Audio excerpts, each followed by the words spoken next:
Hello and welcome to a brand new episode of the Nerdpocalypse Podcast. I'm your host, Jay. I'm here with my co-host, Terrence. What up? And special guest, Demetrius. What's going on with y'all? All right, guys. We're back. Micah will be back next week, I believe. So look forward to that. But Demetrius, thank you for coming in. No problem. All right. Okay, so we don't have any 5-star reviews on iTunes this week to read on air, but make sure you get those in. I did get a 5-star. I don't read the 5-star reviews for a coming distraction, so I'll just talk about it here. I'm not going to read it, but someone wrote to, I guess they were writing to Tiara, who was on one of the reviews. I guess they listened to the audio one, and they were like, "I can't believe you as a black woman let that white guy sitting next to you say the word nigger during a review." Which I don't know if they listen to the show, but I'm not white, so I just found that to be hilarious. You sound white? Apparently, I don't know. I don't.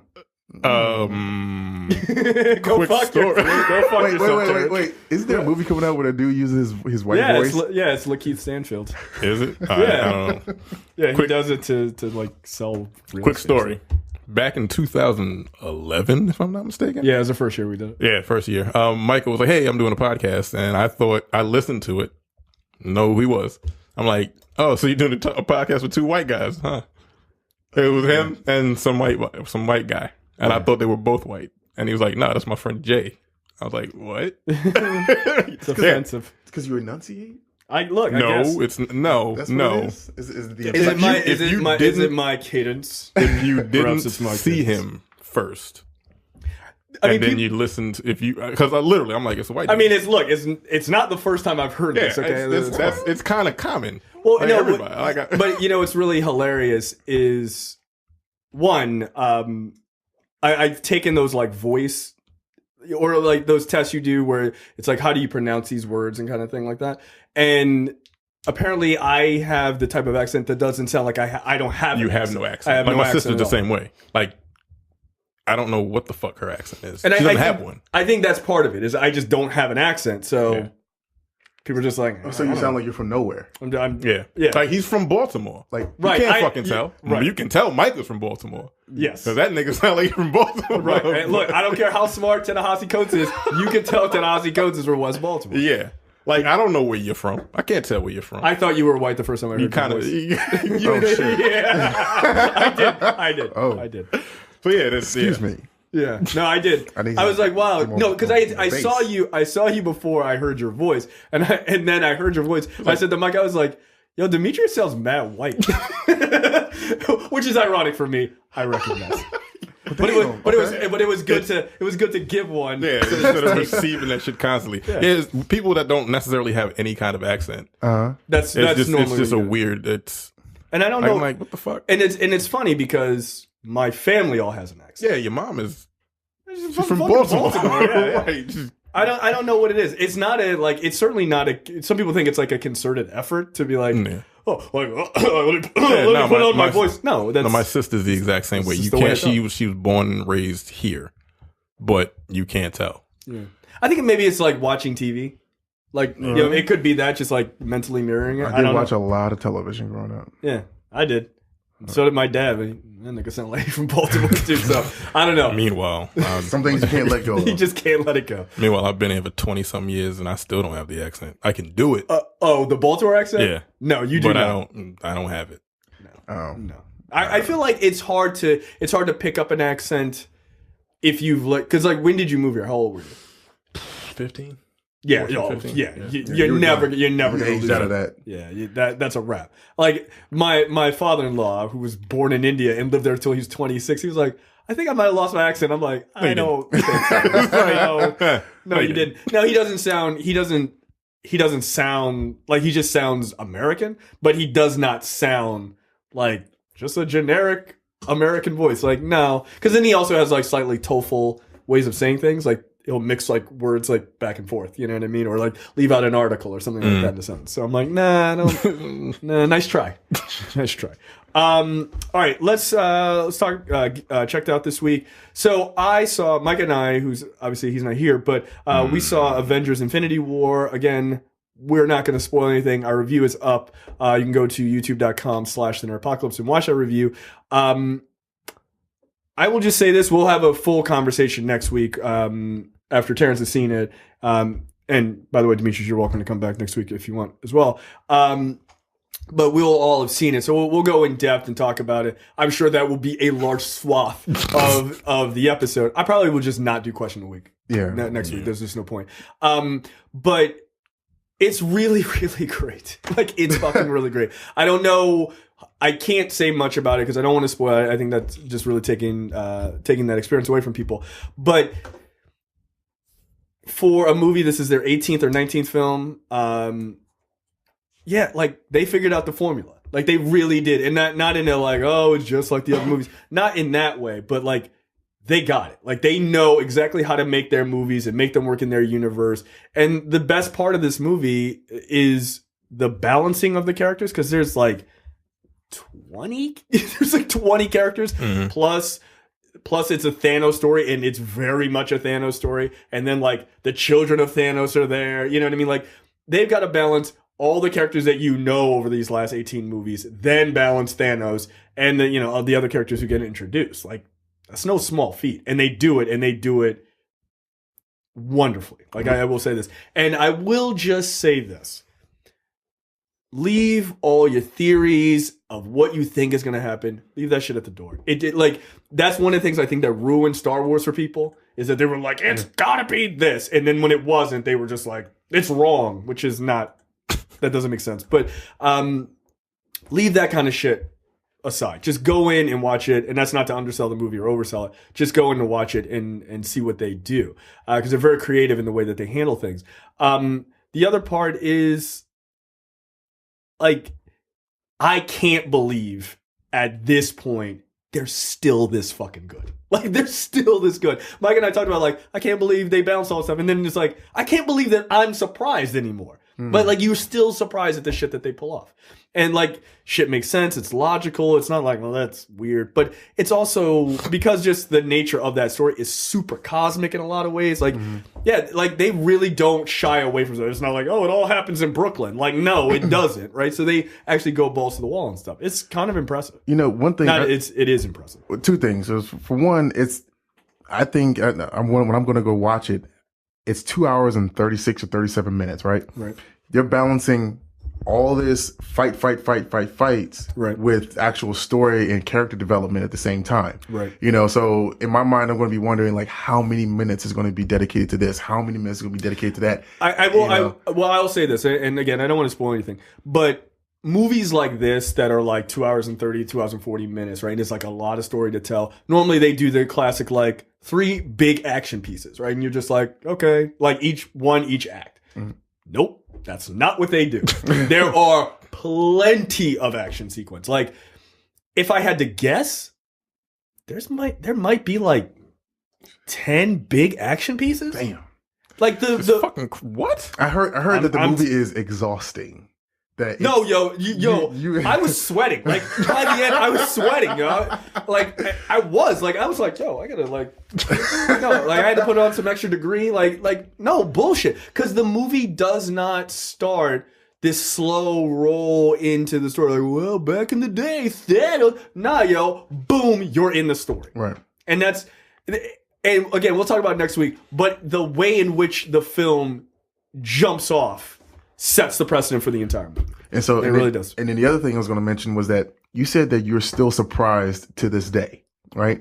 Now, if you think about all 18 movies that have come out, what exactly has wowed you as far as the comic book elements of each of the films? Like, honestly, the first thing that comes to mind is, okay, in the first Avengers, they're all getting together, and then the circle. I still watch that scene from time to time. And then from there, the pan scene when Iron Man is flying, and then he getting close to him to his boot, and then you start to see Captain America do like the little jump spin kick, and then like on the bridge. Right, yeah, there's that. Still one of my favorite scenes. Right, there's that. All of the fucking movies. When they like work together, and he shoots the on thing. that bridge. Right. Yeah, and then the next thing that jumps to my mind is Cap 2. Where he boards the ship in the beginning. He just kicks his shit out of everybody. That is like classics, like oh shit. I love Winter Soldier. There's that one. And then when he takes down the Quinjet with just himself. Yo, that's my favorite scene in that movie. When he throws that shit with just no regard, just like And it's like fucking hits the plane. I was like, this shit is so Like good. I think of that shit as him taking down a dragon. Yeah. You know what I'm saying? Like it was him and like he got off his horse, got the fucking dragon out. But yeah, there are absolute moments like that. But the thing is, what you're talking about is like Cap gets to do this thing, or you know, you get the circle moment in Avengers. Yo, there are so many moments like that. Yeah. All the characters that you have, like Micah said this in the review, which I thought, like looking back, is a really good observation. Like it's not just the main heroes that you're like, yeah, of course, Captain America gets his moment, Iron Man gets his moment, Spider-Man gets his moment. It's not just that. It's like Captain America and like his side characters get a moment, and Iron Man and their side characters get a moment. You know what I mean? It's like the full fucking universe all gets a moment. And there's some things in the way the Russo set up shit for the next movie that is brilliant in a lot of ways. Again, I really want to sit and talk about it once you guys see it. And I'm trying not to overhype it because I know some people suffer from like, oh, I thought it was going to be perfect, but then there was that one thing I didn't like. So I'm now disappointed. I don't want to overhype it because some people can't handle that. But it's damn good. I hate to say this. I hate to say it because it sounds so fucking repetitive. But it might be their best movie. And I really thought Black Panther was their best movie up until I saw it on Tuesday. Just because Black Panther is such a great story and the villain is so fucking good and everything else. But they took that and they were just like, "Did you like that? That was cool with you? Cool. Now let's crank it up." Because the budget for this, I think, is somewhere between $300 and $400 million. It's gonna make that shit back. Jesus Christ. They're gonna make it back in the first weekend. The talk is that it's gonna make $500 million in the first weekend, which is insane. So one of the big complaints, again, about the movie, not from me, but people were like, this feels like half a story. It is. Like, it's part 1 of 2. Like, so, like, that's not a spoiler because when they announced it as Infinity War Part 1, and then people were screaming, and then Part 2. Like, and this shit is 2 hours and 30 minutes. Right. At the same time, like, what comes out between now and Part 2? Captain Marvel and Ant-Man and the Wasp. Those are the only ones that come. Oh, damn. That just telegraphs a whole lot right there.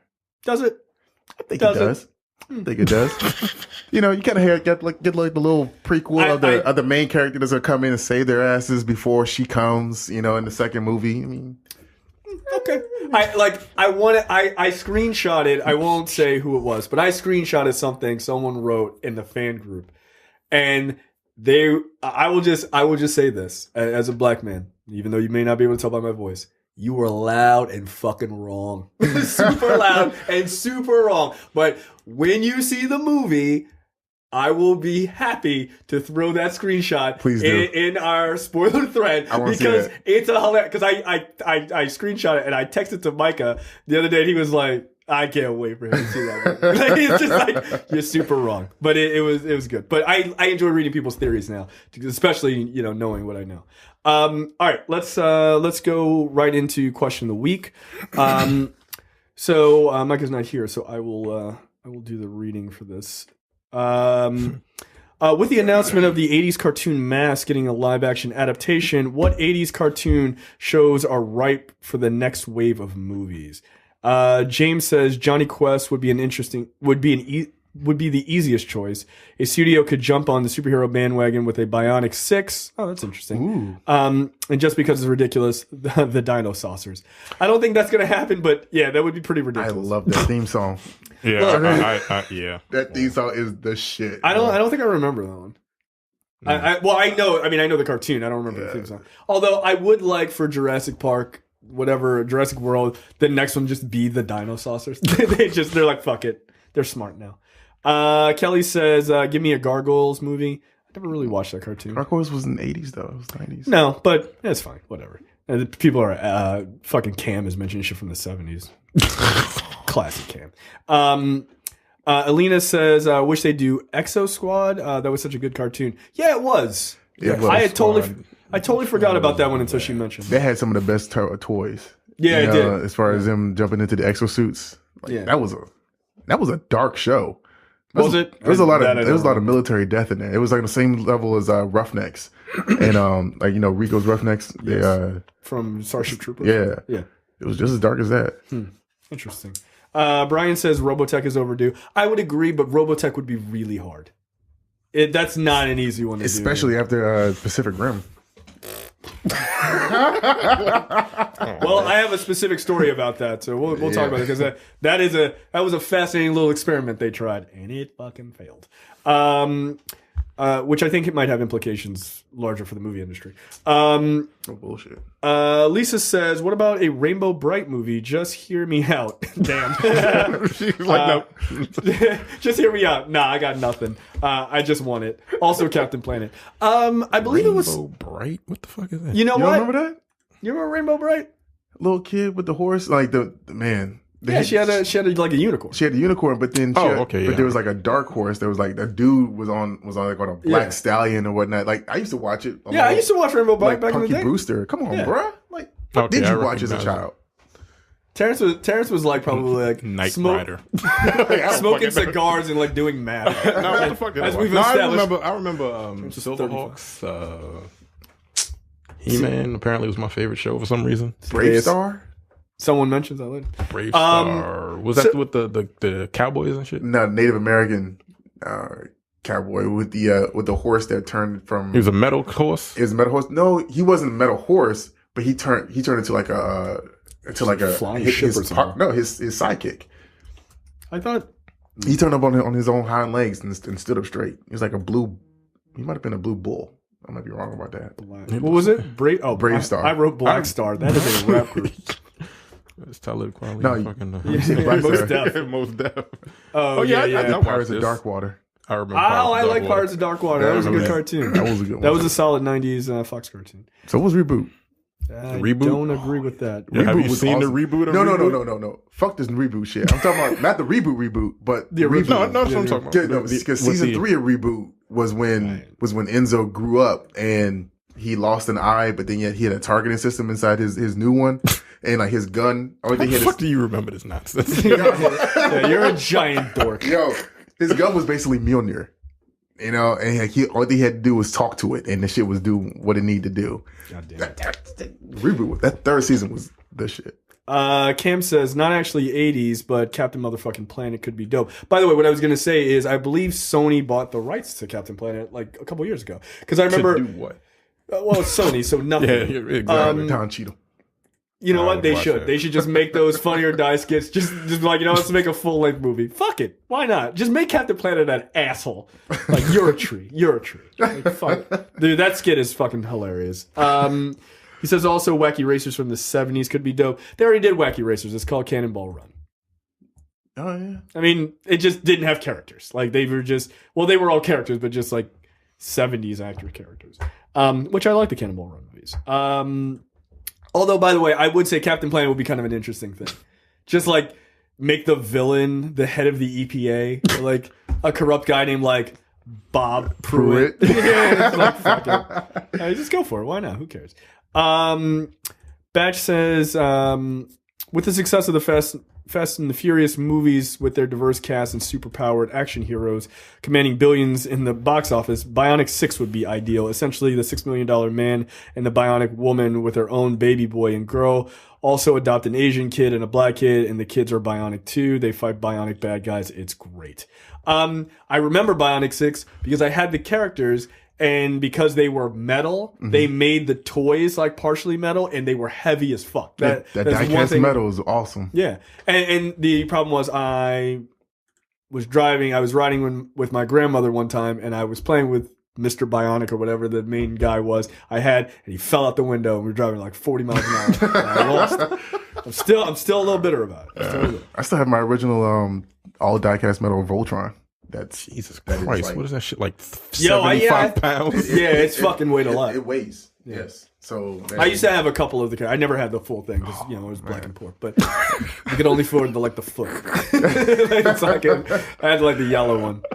Yeah, man. Even the new ones I got sitting there and they're still in the boxes, but they're plastic. But they're plastic. Yeah, you got it. That's why I don't even fuck with them. The metal ones were kind of dope. Like that was a cool trend in the 80s. Yeah.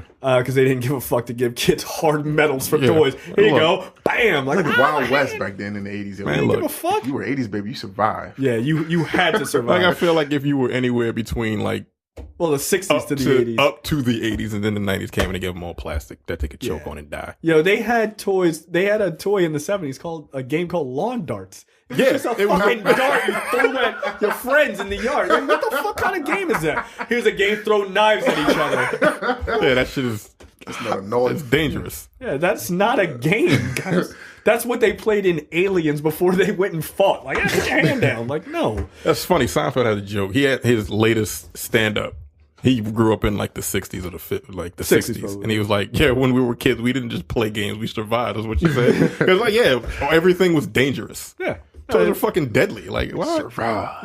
Like, hey, you guys want to play this new game? It's called Plastic Bag. Let's see how long you put it over your head. Your parents just let you run outside. So if you came home, to it put was a good. hole in the bag as opposed to just trying to go for the bottom of it. Well, I will never forget. I haven't watched all of the series, but Mad Men. I watched the first season, and there's a hilarious because it takes place in the 50s. There's a hilarious moment where one of the kids runs downstairs, and they've got like you get dry cleaning, and it come like a shirt or something coming in like a long plastic bag, and the kid's got it over him. He's like, "I'm a ghost," and the mom is like, take that off. You're going to get that shirt wrinkle. She's not worried about the fact that he's got a plastic bag and could suffocate. And meanwhile, she's smoking and holding a baby. I was like, wow, the 50s were terrible.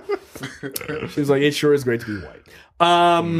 Kenneth says Thundar the Barbarian. That's a good one. Post-apocalyptic high-tech fantasy. Yeah, it could be like heavy metal, I guess. Jill says Thundercats, Silverhawks, Voltron, Gundam Wing, and if we include 90s shows, Technoman, I don't think I know what that is. Ronin Warriors, I do know what Ronin Warriors is. I used to love that fucking show. Captain Planet, Warriors. See, what? Mighty Max, Exo Squad, King Arthur and the Knights of Justice. On the round table. No, whoa. King Arthur and the Knights of the Round. Yes. Wait, which one is that? It was second generation Visionaries. Do you remember that cartoon? Visioneers. Yeah. Visionaries.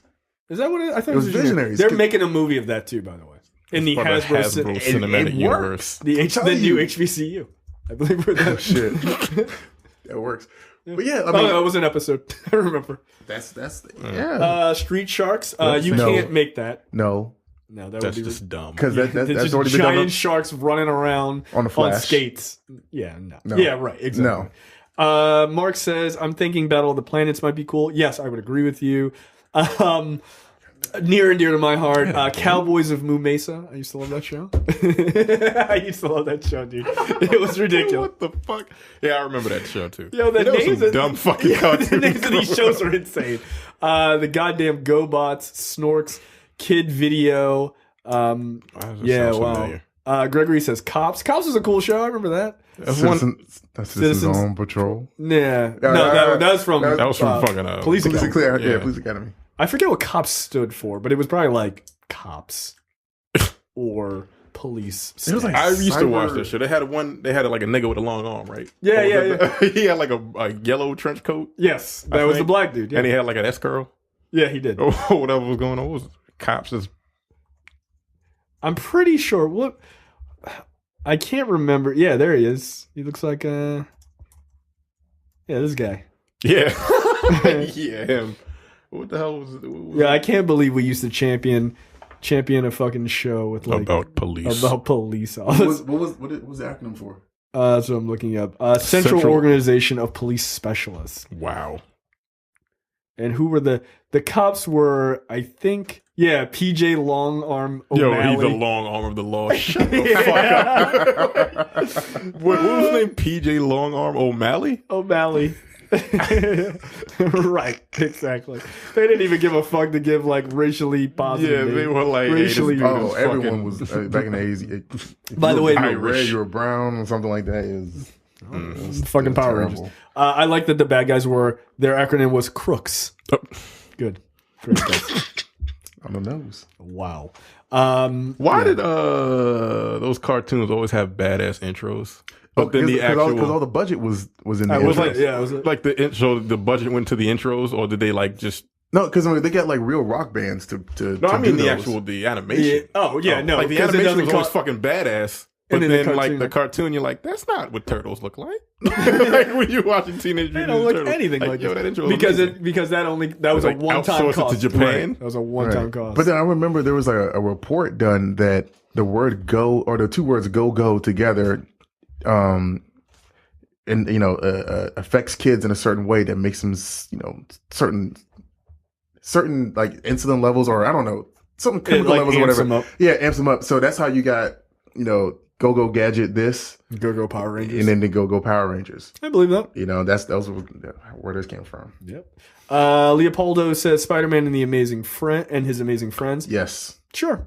He's like, maybe that'll be in the next Spider-Man movie in college. No, those are all going to be in high school. But it would be cool. I mean, soon you could do Spider-Man and his amazing friends because you'll have Iceman back, and you can certainly do Firestorm. Well, although I wouldn't do Firestorm, I would do Johnny Storm. Firestar. No, it's all or Firestar timelines. If they do the X-Men the right way and just have the original 5, then Bobby wouldn't be with Peter anywhere. He would still be in the school with the rest of the team. And then he wouldn't have met Firestar then yet. Yeah, that's true. So, but no, I'm saying like you could. They don't have to necessarily be all at the same school, but if they all met up and were like a little team, that would be kind of dope. It would be dope, but then it would still be out of step with what we've already seen if they bring in the whole Deadpool universe with Colossus and teenage niggas like Sonic Warhead or whatever, and whoever else might show up from the X-Force or X-Men and Deadpool 2. Yeah, I don't know. That's a good question, right? Match up. If I'm saying it doesn't have to match up, but if they were trying to do something like that, I have a feeling that what they're going to do is they're going to probably split Colossus off, at least for a time being, because I think he was in X-Force at one point, like keeping him on the X-Force side for a while, and then my guess is probably put Negasonic Teenage Warhead over there as well, just because they're all kind of together. Just put them all in the sort of X-Force part, and then build the X-Men up on their own. Then maybe bring Colossus over, because then you can bring, if you do it right, then with New Mutants you could bring Negasonic Teenage Warhead over to the New Mutants. But that's down the road. I have no idea. I'm sure they haven't figured it out. Are you talking about New Mutants as far as that movie that's been completed? No, I'm talking about when Marvel does it right. Okay. When they just ignore all of it. Because all I see from Infinity War Part 2 is all of like these different universes folding in one another just because of the Reality Stone. And we're seeing the introduction of the Fantastic Four because they came from a different era, whatever. And then hell, we might even get like an Old Man Logan like analog. And by the way, this is not. I'm not alluding to anything at all. But I don't think they're going to do any of that. I think what they're going to do is they're going to deal with bringing. I think the Deadpool guys. I think they're going to probably bring them in to that universe as they are, right? Like after Deadpool 2, there won't be another Deadpool or X-Force movie before they get bought by Disney. So I think they're going to just be like, grab all of that because it made way too much money. You can't. Right. You're not going to toss away $75 million budget that made $785 million. You're not going to toss that. That's why people are like, they're going to reboot Deadpool. No, they're not. They're not going to do that. Like Disney's going to do a lot of things. Fuck up their money is not one of them. So they're going to probably just grab them and just be like, boom, this should happen, because none of that stuff that's happening is big world-ending things. No. They're all small, which is actually good for them. Pick that all up, throw it into their universe, and just be like, those guys were over here. We never had to deal with them. That's low-level wackadoo bullshit. And then I think they'll try to build up the X-Men around them, but like kind of keep them in their own pocket. But I don't know. I mean, that's just total speculation. I literally have no idea. Amir says, give me a Dino Riders movie. Okay. Let's see. I'm trying to get some non-repeats. Leopoldo also says Dragon Ball, not Z, just regular old Dragon Ball with Kid Goku and Teen Bulma. Yeah, they already made that movie. You're never getting another one of those. No. That movie was trash. Jose says Silverhawks. I remember that shit came out. People were fucking furious. Yeah. Like, when I saw that at home, I was like, yo, what I paid it. I saw it in theater. And I was like, what the fuck is this? That's one of the worst movies I've ever seen in my entire life. That is like legitimately. That's not even hyperbole. That and Airbender. I've never seen that movie. Then again, I didn't watch the cartoon. Yeah, there you go. I'm like, people really hate this fucking movie. Well, I was like, people really did not care for it. Okay, that's it for question of the week. Thank you for your responses. Make sure you go to facebook.com/the Nerdpocalypse to check out the rest of them. Okay, And also go to the nerdpocalypse.com/Amazon. As long as you use that link, we get a little bit of extra kickback. You don't pay anything extra, but we get the smallest of cents to keep everything going. Okay. Lightning round this week. Terrence, you're up. First up, Universal is working on a new Doom movie adaptation. They tried this first with The Rock back in 2004? 4 or 5 or some shit like that. Spoiler alert, I never saw it. Yeah, I didn't see the entire thing. The ending was 2005. pretty cool. Like they had that little cool first person section, which was the best part of the movie. It was a slight gimmick. With the new Doom that came out back in 2016, I believe. Yeah. That game was really fucking good. They could easily... The new one, you're saying? Yeah, they could easily just take that story. Now, I mean, they just it basically did a reboot of the original game, just made it 10 times better. But again, some games are just not made to be movies. You know? They just aren't. Yeah, I would tend to probably agree with that. Now, this report just came out, but they have a director and a lead. The director is going to be Tony Giglio, who did SWAT.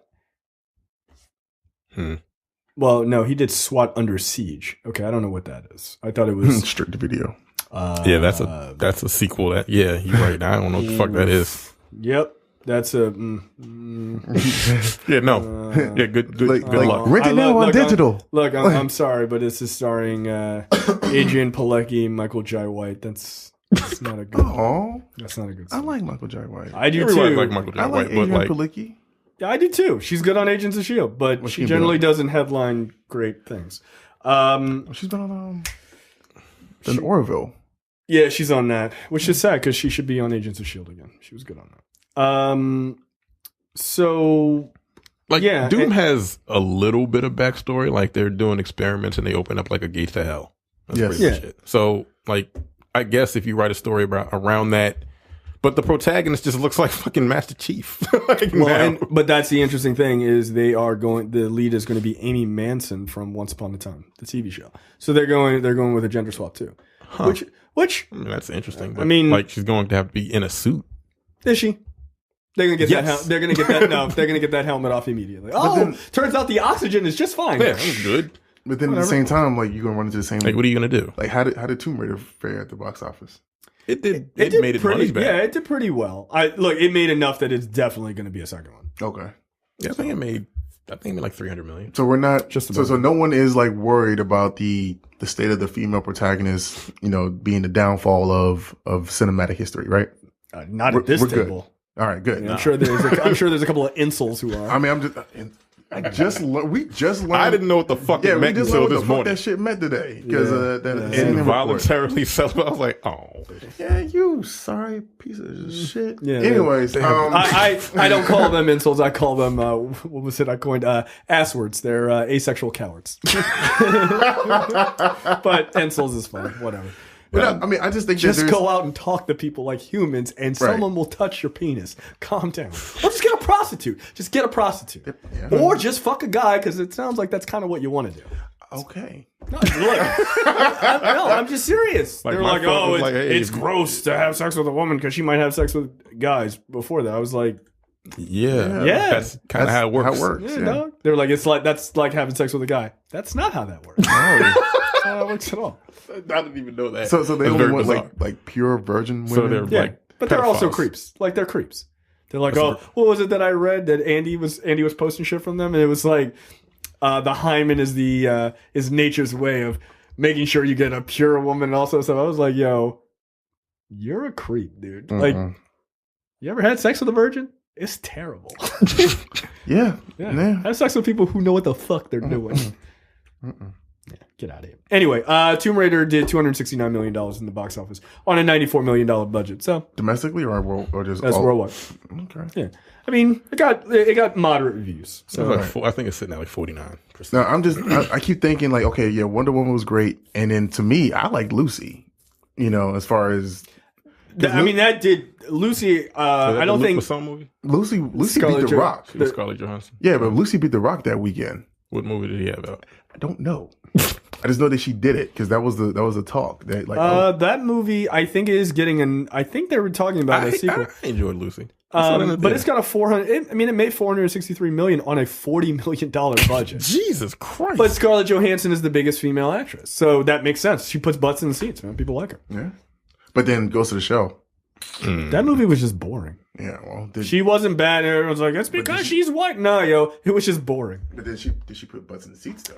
I don't think that movie did that well, but I think that had more to do with it just being weird. And the marketing and whatnot.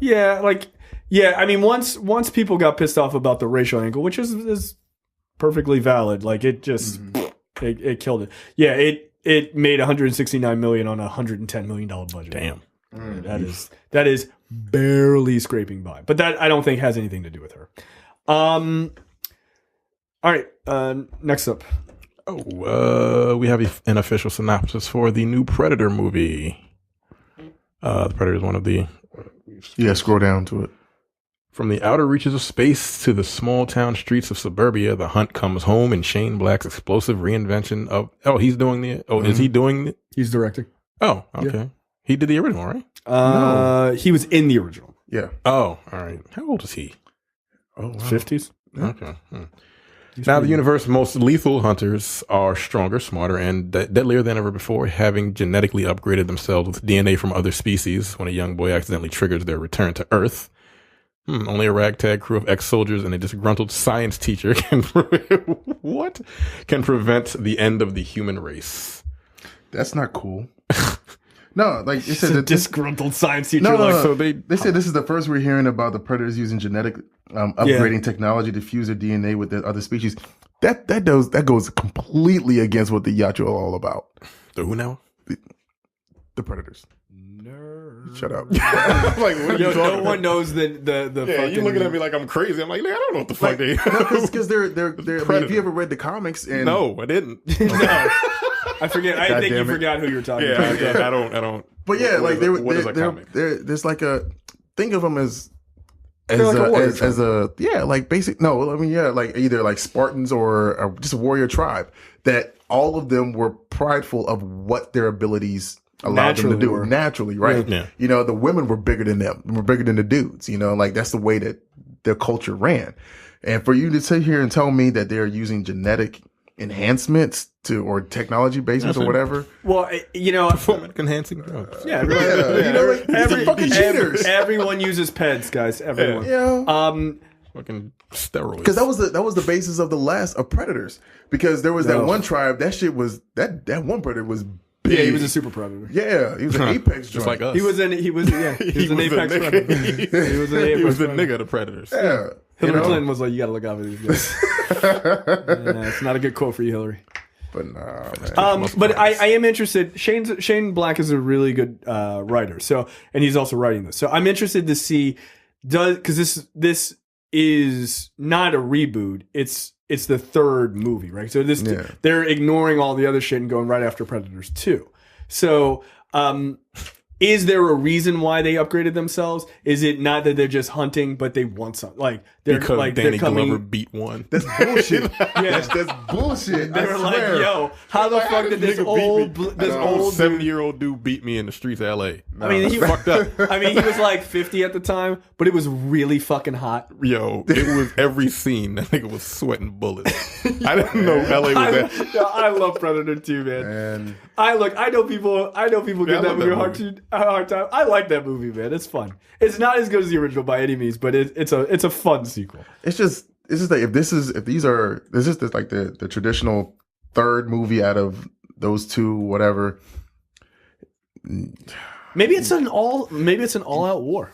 Or maybe I don't know, but I'm sure Shane Black will explain it because if they are mentioning that in the synopsis, it's got to be for a reason. I'm telling you, they were looking down upon their homeboy. Was like, "Yo, he got beat by this old ass nigga," and they were like, "Yo, nah, fuck that." No, see, they wouldn't do that. They have these species that they've conquered, and they were like, "Hey, let's see what happens if we start splicing genes and shit." Yeah, there's like one predator in like a white jacket, and he's got like the glasses, and he's like, "Guys, I have a CRISPR, a lab, like." He's got a CRISPR, but he also has like the fucking like gun. Like, he's like, Shit doesn't make sense to me. Okay. So we'll see. I'll give it a chance. They should It bring might be Arnold good. back. Maybe. Cameo. All right, next up. They got beat twice. They kind of pissed. Like, By one guy. One guy. both times. Well, he blew himself up in the last one, the first one, right? Sony has talked to Antoine Fuqua about directing Morbius. I don't know who Morbius is. So Morbius is the living Is he the vampire. guy that with the wild cape? Or is that somebody else? There's so many I don't people in know the what you're 90s with wild capes. Yeah, no. He Who's doesn't have a cape. Morbius. So Morbius is the living vampire. He was originally supposed to be the villain in Blade 2, but Who that ended up scene being got the cut. villain in Blade? It was a spliced, enhanced version of a vampire. Like he became the apex predator in that movie. Remember, like those were the. No, not that character. No, like originally, like there's a cutscene. You can find it on YouTube. He was infecting people though. Right. No, I'm saying in the comic, but in Blade the movie, like Right. at the end of Blade the movie, there's a cutscene you can find on YouTube. Mm-hmm. When they like leave where he was fighting Deacon Frost and all that, he climbs up to the top and they go out the roof or whatever, and they're like looking around like, oh, yeah, we won, great. In this cutscene, they like look across and there's this guy staring at them. He's got himself covered and he's got goggles on and it's like his hair's blowing or whatever. And Blade is like, oh, it's not over, whatever. That was supposed to be Morbius. Oh, okay. I do remember that. But they cut the scene for some strange reason and then they went with which is kind of a similar story to Blade 2. But look, I would probably be okay with this if it wasn't Sony doing it. I'll just be honest. I don't trust it. We'll talk about the Venom trailer later, but I don't trust Sony with anything movie related. no. Anything comic movie related at this point. You were right the first time. They got some. What's coming out to Sony that isn't Okay. comic movie? I really don't. I have no idea. You tell me, because I'm gonna take the stance of it's shit, and it is your job to prove me wrong. What have they done in the last 5 years that's been anything worth a damn? Movie. Sony Pictures? In collaboration with Marvel. No. Yo, based on a Marvel comic, based on a Marvel story, a short story. There was Spider-Man Homecoming. Yeah, That does not don't count. do that. Okay. Wait. No. I'm trying. Here. There's I'm trying here. nothing. There's nothing. That's why they've been losing money like mad over the last couple of years. There's been nothing. Oh, the interview. The I fuck don't know is what that? that is. Oh, with, James Franco. and Oh, the one that almost destroyed their company? Yes. Yeah, okay. Yeah. Well, you know what? Oh, they that got- was good because then that got us Spider-Man in the MCU. You know what? You're right. You nailed it. they got Superfly's coming out June 15th. So go ahead and tell me one that's going to be good. They got a Slenderman coming out on August 24th. Slenderman. Slenderman. I will never forget. Eric Slenderman. No, I will never forget. What is it? Conan O'Brien's like joke about Slenderman. He's like, yeah. Like, of course why would that would only scare like American kids like, ooh, I'm Slender Man. I know how to like control my caloric intake. Like, I'm so scary. I'm thin and normally weighted. But he's like super tall. We've got Spider-Man Into the Spider-Verse coming out. That's not them. Christmas. That's not them. That's not. That don't count. They really don't have any. Sicario. All right, I will give you that. Days of Soldado. I'll give you that. Hotel Transylvania 3. Equalizer 2. All right, that's 2. All right. I don't know what Alpha is. And Venom.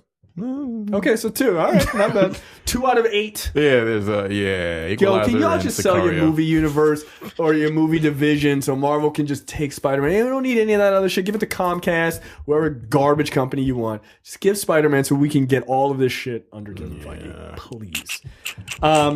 So yeah, Antoine Fuqua. Frankly, again, I don't trust Sony to do this well. Fuqua, I think, is a perfectly fine Yeah, he's a director good for it. director. I like him. Did he do Equalizer 2? Yeah, he did. Mm-hmm. I think, frankly, if you're gonna get Antoine Fuqua to do a fucking comic movie, get him to do Blade. Yeah. I think we said that a couple weeks ago. Yeah, that's a good. By the way, if I was Marvel, I'd be like, "You want to come work for the good team?" Come on, Yeah, dog. because they've got the formula. Whoop. He's a good director. He's got a different eye for action. He does, Yeah. and actually, his action shooting in Equalizer 2's trailer looks much better than the first one, and I enjoyed the first one. But it seems like he's getting better over time. Yeah, He give him did Blade. The Magnificent Seven, right? Yeah, dude, that movie's fun. Yeah, I enjoyed the hell out of the movie. I still haven't seen that. It's just with Denzel Washington. It's just a good time. Like it's not. You know what it is? It's Western Avengers. Okay. Yeah, it is. It is. It really is. Chris Pratt's in it. Like they've got an Indian guy, they got a white guy, they got a black guy. They got the guy kind of Chris Pratt's like kind of the jokey guy. Denzel Washington is the man in black. He's like a badass. He can like fucking side saddle shoot and shit. Like it was dope. The Indian guy was like using arrows. It was literally just Avengers in the West. That's all it was. Hey, get 7 guys together. We'll stand in a circle and we'll get a big guy to like roar or something. I don't know. Fucking who cares? Fun, I enjoyed that movie. Yeah, it was just an easy watch. Like it just really was. Yeah, pick up Fuqua for Blade. Like that to me would be a smart move. All right, next up. Solo Star Wars movie star Aaron Reich. Good job. Has a 3-movie deal with Lucasfilm. That's how you pronounce it, right? Nah, it's whatever. Yeah, he's got a 3-movie deal. I guess he did such a great job with this one. Then. No, they signed him to it before they started. But why he was didn't super they cheap? say he was like really terrible when this first started? Like when they first started he filming? needed acting lessons. Wow. On the set, which is not uncommon, but it's not super common. You know what I mean? Like it does happen from time to time. Like, He's a fresh face though, right? Yeah, he was in that Coen Brothers movie, but like I don't think he had a super huge part in it. So yeah, I think he's relatively new. Look, I think Solo looks pretty good. What I will say is, do we need 3 Han Solo prequel movies? No. That to me is what I don't understand. But what I'm thinking is they might be doing like hopefully if they're smart, then they're doing prequel movies throughout the entire universe, and he just might be a part of it. Okay, that I would prefer. Sense. I don't need more of that. Like this, I think would be enough for the prequels. But if you're going to do it, okay. So all right. So who do you give the second? So you got Solo. Who else gets a prequel? Lando. Lando gets a prequel. It feels like the same kind of character, but well, I mean, I guess it matters in how well this movie does, and how well people take to Donald Glover. Yeah, well then, because I was about to say, well, who cares about this in Star Wars? But then everybody, there's so many people who care about all kinds of different stories within Star Wars, so it doesn't really matter. As long as Star Wars is branded, they'll take it. Maybe you could do. Well, you know what? Maybe you do that Boba Fett movie they've been talking about, and then you have Han just shows up. Wait. They did a Boba Fett movie, and it was Attack of the Clones. No. No, they didn't. Yes, they did. That shit is canon. I humbly disagree. His name is Django, and oh no, that was his dad. And then he got his head cut off, and it should have slid out of that helmet. And I'm still upset by that because that's how physics works. It's like, true. Bunk. It should have fallen out just like how you take cranberry sauce out of Thanksgiving. It's how his head should have fallen out of that thing. But it's fucked up they didn't do it. Cowards. Yeah, I thought I heard something about like that Boba Fett was actually killed the kid and took his place. That was a theory that people were pushing that's how they could do it. So who knows? I don't know. But I certainly would prefer if they didn't just do 3 Han Solo movies. But yeah, I think you're right. If they throw him into 2 other movies in the prequel universe, then fine. It's just fine. Yeah, because I hope that they do something. See, the thing is, they're about to run out of, the well here. Now that episode 9 is going to come up in the next year and a half or whatever. Can we, I don't know. I'm all about getting away from the Skywalkers and all the other shit. I agree. I'm all about the KOTOR.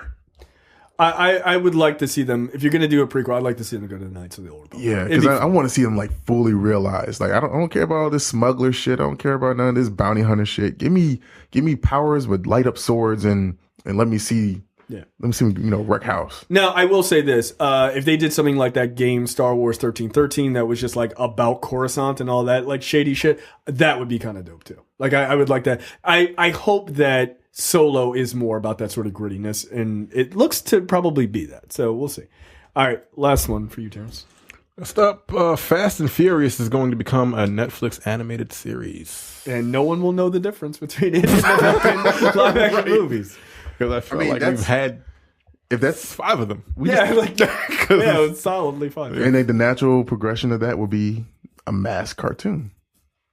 Yeah, I mean, it's something that they've already done before. It's like thing Speed about Racer like times 4. Is it? Does it appeal as a cartoon? Like, are the voices going to come? I think it matters if the actors Vin Diesel do the voice. would do his voice. Yeah, absolutely. Yeah, I think he would. They're international like Crime Stoppers. No, but I mean, as a cartoon. Yeah, because that's what Johnny Quest was. The movie itself is already a fucking cartoon. But I'm saying, like, translating those characters to cartoon form, I don't think it would have the same charm. If you understand what I'm saying? Because like, those movies are so fucking crazy. Right, they can get even crazier in cartoon, but like, it's a cartoon. But then at the same time, that's where you start getting like the real modifications of these vehicles. They might as well be actual superheroes in the cartoon then. I have no problem. They might as well fly. By the way, I have no problem with that progression. I'd rather it be a live action. They're going to be. Well, no, already superheroes in the. Well, and I think to your point, I think that makes sense, right? Like, what appeals about these movies is that because they're live action, you can't believe the shit that they're doing. Like, they're flying, basically. Talk about the ground stomp that The Rock did. Yo, the nigga stomped the ground like the Hulk and collapsed a goddamn parking garage. Like, if he did that in the cartoon, that's like watching the anime. Like, whatever. He did it in a live action movie. Right. Which, like, that's ridiculous. Yeah. Ooh. That's why I'm like, I think it would lose. What if they started doing some like bionic enhancements, like because Tish or Ludacris or whatever, it's like, hey, let me modify that boot for you and have like sonic vibrations come from this shit. Fuck it, go for it. That's what I'm saying. Like, at that point, I would go for it. That's what you have to do if it's going to be a cartoon. It can't be normal. It has to be like Pro Stars. You remember that fucking cartoon, right? Oh, like shit. where it's just like the character's like, oh, he's it's Michael Jordan, whatever. But then they gave him like extra shit. Like, why does he have flying boots? Like, fuck it, because who cares? Because if you're gonna do it, you got to go over the top. You have to go. It's like Action Man. Balls to the fucking wall. Yeah. Or I mean, there's so many different things. I'm gonna watch this. Yeah, I'm super gonna watch. There's because like there's Action Man. You remember that cartoon? Which one? Action Man. That was like a 90s cartoon. Right. Well, it was CGI though, right? It was right after a reboot and in between. Wait, Action Man? Was Beast Wars and it came at like 7:30 in the morning. But anyways, he had the ability to assess how a situation can be handled or manipulated or how it can be navigated if it was like if his adrenaline hit a certain spike. So he would hit one screw on something, it would set off a chain reaction that he would have to continue on his own because these are actions that he saw in his mind before he actually did it. So if there's anything that the Fast and the Furious, cartoon could do is start using stuff like that when it comes to like genetic enhancements or serums or whatever. Just fucking go. Just give them some sort of excuse they should for just, doing it. I mean, honestly, they should just have superpowers. Like, they just should. Because, again, the benefit of the movies is that you cannot believe the shit that they're pulling off. So the cartoon, if everything doesn't matter, just fucking gravity is not a thing in the movies. So physics like, does fuck not, it. physics does not You might exist. just go crazy. Yeah. That's the only reason. I mean, and plus the animation has to be good. To me. Yes, I agree. But I would hope that the cast would come back and do the voices. But I also hope that they get someone to bring Brian back. Because that would be that would be a cool way to bring him back. Where it's like, hey, after these movies are done, you still have the animated show, but you're still there with your buddy. Yeah, because he just rode off into the sunset. Yeah, he didn't die in the movies. I think that'd be kind of dope. Because like his brother apparently is an actor or something like that. And his brother finished off his. He did like body scenes, double work or something. And the last one he was in. Yeah, so fucking bring Brian back in the cartoon. I got no problem with that. I think it would actually be kind of a cool tribute to him. Actually. All right, movie and TV news this week. Black Widow solo movie will reportedly be a prequel, may feature an appearance from the Winter Soldier. A rumor from the hashtag show says, quote, the film will find Natasha living in the United States 15 years after the fall of the Soviet Union. I don't know why they use an exclamation point there. It seems wildly excited for no reason. That timeline places the film firmly in the mid-2000s, meaning we'll meet up with Nat prior to the events of Iron Man 2. That time frame opens up plenty of options. While many fans seem to want Black Widow Hawkeye team up in Budapest, we've been told that early discussions about the film involve Sebastian Stan's Winter Soldier. I'm with that. So there's a great, actually this image that they're using above is from a really good storyline between the two of them. And there's a story where Black Widow she's teaming up with the Winter Soldier and they're working together, which part of me kind of doesn't want it to be a prequel because the story I think works better as a present time story, but they're teaming up on a mission, right? And she gets captured by some dude. And he just she gets captured by some dude who happens to be another kind of Winter Soldier guy. And he brainwashes her into like being the dancer that she was and all this other stuff back in the day. And so then she has to sort of break out of this kind of programming. Meanwhile, the Winter Soldier is like providing backup to her and trying to like save her. But then she kind of breaks herself out and like kicks ass or whatever. And they fight against him and like this sort of group of these kind of Winter Soldiers as well. It's a good story. And it's a good action spy thriller. Yeah, well, they can't really rehash that. Because they did that in Civil War. Unless those were the ones that he went up against. Well, they could tie that together though. Yeah, that's true. Yeah, you could say, but then it'd be a little weird that he didn't kind of mention that. But maybe he wouldn't remember it. Well, and she wasn't there. So yeah, maybe. Actually, that does work. So I don't know. But that was a good story. I actually really enjoyed that one. So we'll see. Look, I think it's well overdue if you're gonna do the story. I don't think we need a Black Widow solo movie, but they need to have it. They need to, at this point, they need to have it. They need to have it because the only one they got going on now is Ant-Man and the Wasp and Captain Marvel. Yeah. They need to have another female protagonist, excuse me. Yeah, they do. I mean, look, she's been there since fucking Iron Man 2. If everybody else is getting one except for Hawkeye, then she needs one. I mean, fair is fair. So Hulk didn't get one. No. Well, the Hulk did. Vision didn't get one. Well, technically the Hulk got one. Yeah, nobody cared. Okay. Because it was back when people were like, is this going to work? I like that last third. The last third? Of the Hulk, yeah. I like the campus fight. Campus fight was dope. Yeah. That's when I knew. I was like, yo, this is actually, like, goddamn, who spent the money on this? Like, this shit is impressive. Yeah. But then the rest of the movie, I was like, that's fine. You know what bothered me about all of that? Is that they never used a leader? No. It's just that Luke Cage is in Harlem, and we haven't heard one mention of that shit. What do you mean? In Luke Cage and all of his the Netflix and the entire series, there was not one mention of him destroying Harlem. That's right. Yeah. So I mean, it's just like, you really don't think about them. They don't want anybody remembering that shit. They're like, shh. Yeah. He had a movie. It's fine. That was Universal. That wasn't us. Next up, Amazon developing 2 projects based on Jonathan Hickman comics for, I think, 2019. So they're doing Transhuman, which I've never read. East of West. And East of West. East of West I have read some of.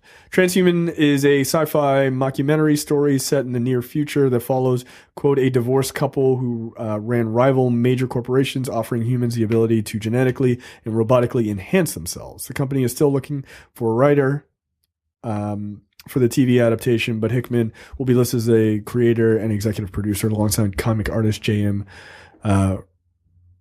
Ringett. And then they're also doing East of West, which is a pretty wild book. It's one of Hickman's most popular comics. The story is set in a reimagined Western landscape where America is divided into 7 nations. An iconic science fiction series follows Death as he braves his fellow riders, monsters, and corrupt gunslingers in his quest to save the mortal family from apocalypse. East of West is a fucking really strange and weird and very well written book. I think it's still going on right now, actually. I haven't read it in a number of years, but that's good. I could see that being sort of a weird second helping of like Westworld for HBO. So it could work. The only problem with Amazon series I find is that nobody knows they exist. Right. But then down here at the bottom it says, again, this signals Amazon's commitment to finding the next big thing once Game of Thrones is off the air.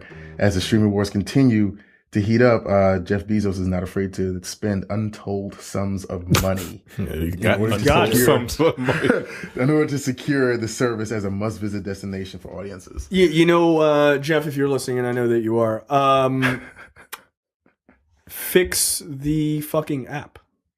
so that people fix your site so that people can easily find your stuff. Or here's an idea: just create another website called it redirects inside Amazon, but something like AmazonVideo.com or something like that. That's like a Netflix style thing. That's when people will go, oh, just go to Amazon Video, because you can't find it unless you know what the fuck you're looking for. Because you have to go to your phone or your computer in order to rent the fucking movie, and then it'll pop up on your device that's on the TV in order for you to rent to actually watch the thing. Yes. You should get a Roku, because that's not how it works there. The Roku is fucking dope. I got an Xbox One and a PlayStation 4. So if it doesn't work on those fucking apps, on those platforms, that's it. Then that means it's the problem, not me. That's fair. That's fair. That's a fair point. Yeah, it's solid. That's a solid logic. It should work that way on all the fucking platforms. Right, but like on the Roku, you can go and browse movies or search for them in the Amazon app. But then you can just be like, okay, I want to rent this. And there's something called, it's Amazon.com/pin, I think. And you set up a 4 or 5 digit pin, and then, it's tied to your account. And then you can just, I put in my pin, and then it automatically rents it in the app, and then I can watch it immediately. Did you just describe two gateways in order to rent one movie? No, it's not 2 gateways. It's just in the app. Okay. No, but you got to go to the first gate first.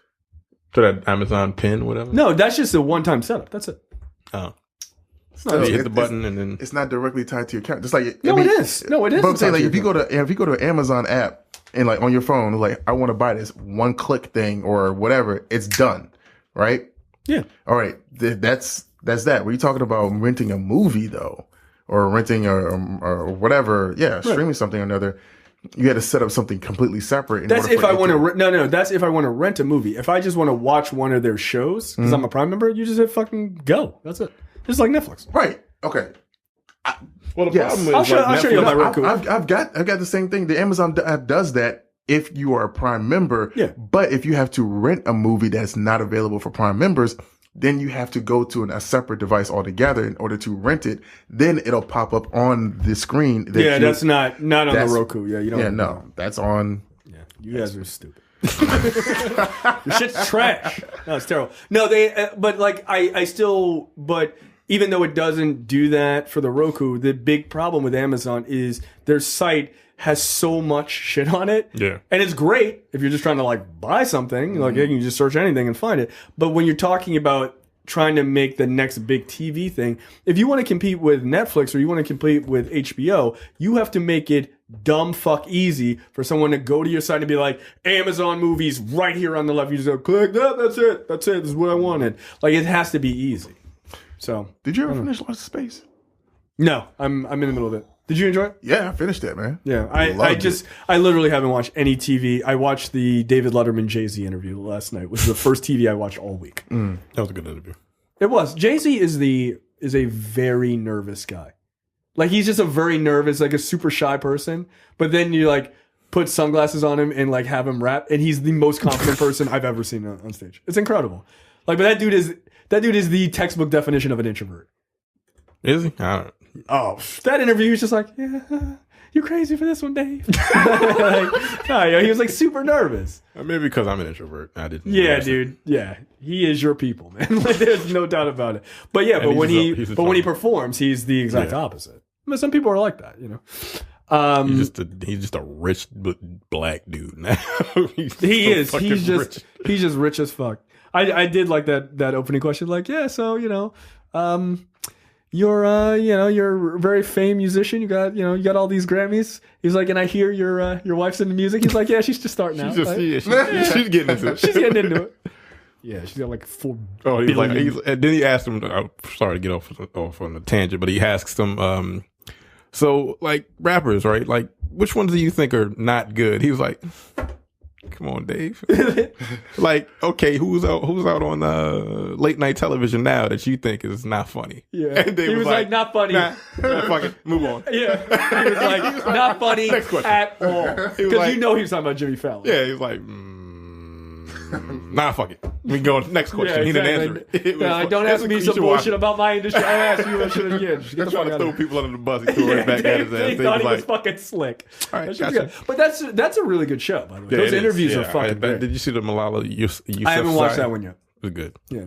The Obama one, I've seen maybe 30 minutes of it. My wife was watching it. It's really good. And that's the difference between like Jay-Z and Obama. Like Obama is not an introvert at all. Not at like all. he was just like that interview was just like rolling, man. He's just super fast and just like easy. I'm like, yo, it's like the coolest fucking dude. But no, Jay-Z was like nervous, but it was a good interview though. Yeah. Like his story is fascinating. He was like, I had a paper route too. That shit was fucking hilarious. It was like, yo, not to stay on this, but Dave Letterman was like, yeah, you know. I was looking for something we had in common. Yeah, something we had in common. He's like, I had a paper route. He's like, yeah, I had a paper route too. And he's like, wow, really? That's awesome. Like, we're like brothers. He was like, yeah. And then they're like talking for like another minute. And he was like, so, you know, I know you were like selling drugs when you were a kid. He was like, yeah, I sold heroin. He was like, yeah, that was the paper route I was talking about. He was like, no, I didn't actually have it. Like, they sell actual paper papers. No, I was selling drugs. And Dave Letterman, and he was like, yeah, we're brothers. Dave Letterman was like, no, that's not what I meant at all. Like, that shit was funny. Yeah, I think Letterman's actually gotten better as he's gotten older. Next up, Pacific Rim Uprising failed its Chinese experiment. This is my favorite article of the week. Why is that, Jay? Because I'm a hater. Because people told me that this movie was good. Honestly? Leopoldo, it Did you was see it? not. No, I wanted to. No, you don't. But, I mean, because I was a Robot Jocks dude. What, the movie? Yes. I love that movie. Right. I did not like this movie. And Is it because you are older? No. I liked Pacific Rim 1. I am not an old fogey, robots are dumb. No, I mean I like the first one. This one was your bad. love of Robot Jocks, which I've never seen. Oh. You need to see I've that never shit. seen Robot Jocks. Does he? Barely like Does again. he need to see it? Again, Okay, look, okay. you saw it as a child. Yeah, I'm 37 years old. You don't need See, to it was like- because I don't need Terrence clowning the fuck out of me about that fucking dumbass movie. It was I on love HBO it. all the time. It was. All the time. Okay, go ahead. Look, the premise of Robot Jocks is ridiculous. In the future, where there are giant robots, like Gundam-style giant robots, instead of fighting massive wars, countries build their own robot. And then each of those robots comes and they fight. Like if you're China and I'm the U.S. and we're like we got some beef. Like instead of us like sacrificing a bunch of military people and everything else, and citizens, athletes. yeah. So they have two fucking Gundams fight. You got the Chinese Gundam and the fucking American Gundam. And It's G Gundam, like Yeah. for real. the shit was dope. Yes. And I met the star of Robot Jocks, and he told me I had to pay $20 for a picture with him at Comic-Con. And I And he was said, like, no. And I looked him right in the face, and I looked at his line that didn't have anyone in it because no one knew who the fuck the guy was from Robot Jocks. And I said no to my hero, and I walked away. Very sad. It was very sad. Yo, I'd He be was like, a dick. That guy turned out to be a $20. dick. never be heroes. I think he was the guy from Alien Nation. He was. Yeah, Wait, same which- guy. Yeah. Yeah, from the original Alien Nation. I met my The I met movie? one of my Not heroes. yet. No, the television. TV I show. met, I met two of my heroes. Jason David Jason Frank and David Michael J. White. And they're awesome. No, yeah, this fucking guy. Meet your heroes. This guy. Not the alien, but the fucking what's his Mick name? Jagger looking dude. Yeah. Yeah, that guy was a dick in real life, turns out. Like, he was a total dick. Also, I liked Alien Nation. It was a good TV show. Yeah, it was. They made it a movie last year called Bright. Let's move on. Did they not? I didn't like that movie. I was not a fan of that movie. I don't know if you saw my Yeah, I review, saw your but I review. was not pleased with. Yo, I was so motherfucker mad. don't know none of this shit.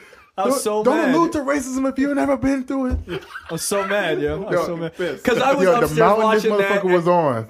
Yo, I literally walked down from my office upstairs because I was watching on my laptop. I walked down from my office directly in here and just hit the fucking play button. I was so angry. I was like, I didn't even wait. Like, let me think about it. I was seething. I was so fucking pissed off. That movie was terrible. I'm so glad they got rid of that rich douchebag who wrote it. Yeah, so Pacific Rim Uprising tried to game the box office by betting on China, which is the new thing. If your movie stinks, what you do is you go, hey, it's got robots in it, so we'll just make it in Japan or China, and those people will eat it up. Yeah, that didn't work out well for them. As they tried that shit, boy, did they try it. So, right now, as the writing of this article, total domestic haul for Pacific Uprising was $57 million, which is $43 million less than the original made 5 years prior. It had a budget of $150 million, which is 40 million less than what than the first one did. Yeah. Wow, this had a $150 million budget. Yeah. Yeah. I mean, look. I will say this. I thought this movie. Yes, it looked good. That's exactly what I was going to say. It did look good. It was just poorly written, and John Boyega couldn't save the woodness that was Scott Eastwood hamming it up because he's terrible too. So yeah, it didn't do well in the Chinese box office. So they couldn't save it. So look, stop betting on the Chinese to save your movies. Make better movies. I don't like this idea of placating to one country and not worrying about like actually making quality movies. Just like, oh, the Chinese like robots, let's send robots over there. Like that's that's offensive. Yeah, that's where it makes all this fucking money for some god awful reason. Yeah, it does. No, and then the fucking muggles who watch this shit over here. The muggles who watch. I hate people who like those movies. It's like they like. Are you gonna go see Bumblebee? They released an image of it. Oh, I saw that image. It was amazing. Yeah, it was pretty dope. No, I didn't. It was just a woman standing next to a yellow VW. beetle. Seriously? Yeah, They're going VW. They're going back. Yeah, they're going back. I hope the design looks like Bumblebee. If the design looks like Bumblebee from the comics, I would appreciate it. From G1? Yeah, I would appreciate that. I think that would be kind of fun. Do you know what? What? It's like the little horns. No, what? That with the pot belly? Yeah, I mean, he has a car problem. All right, like you don't have to shame him. I'm just saying though. All bodies is he going to be able to matter. speak? I hope so. I'm not watching this movie, so I don't really give a fuck. Ultimately, I'm not seeing it.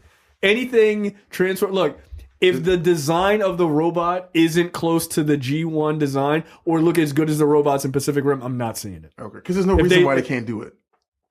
No, because literally this shitty movie we're talking about did it. Like the robots look really good in Pacific Rim. Oh yeah. The thing is it's brighter, you can see them. Like the robot fights and everything were great, but everything when they weren't fighting was terrible. It just wasn't good. By the way, in China, that movie made $63 million. That's not a lot for China. Yeah, I'm about to say that's for that type of movie. not good. So yeah, it did terrible. But then I was talking about it earlier. It released in the 5th week of Black Panther, and it didn't barely beat it by like maybe $2 or $3 million, and Black Panther was still coming in like $27 million in China, dude. In China. Yeah. In China.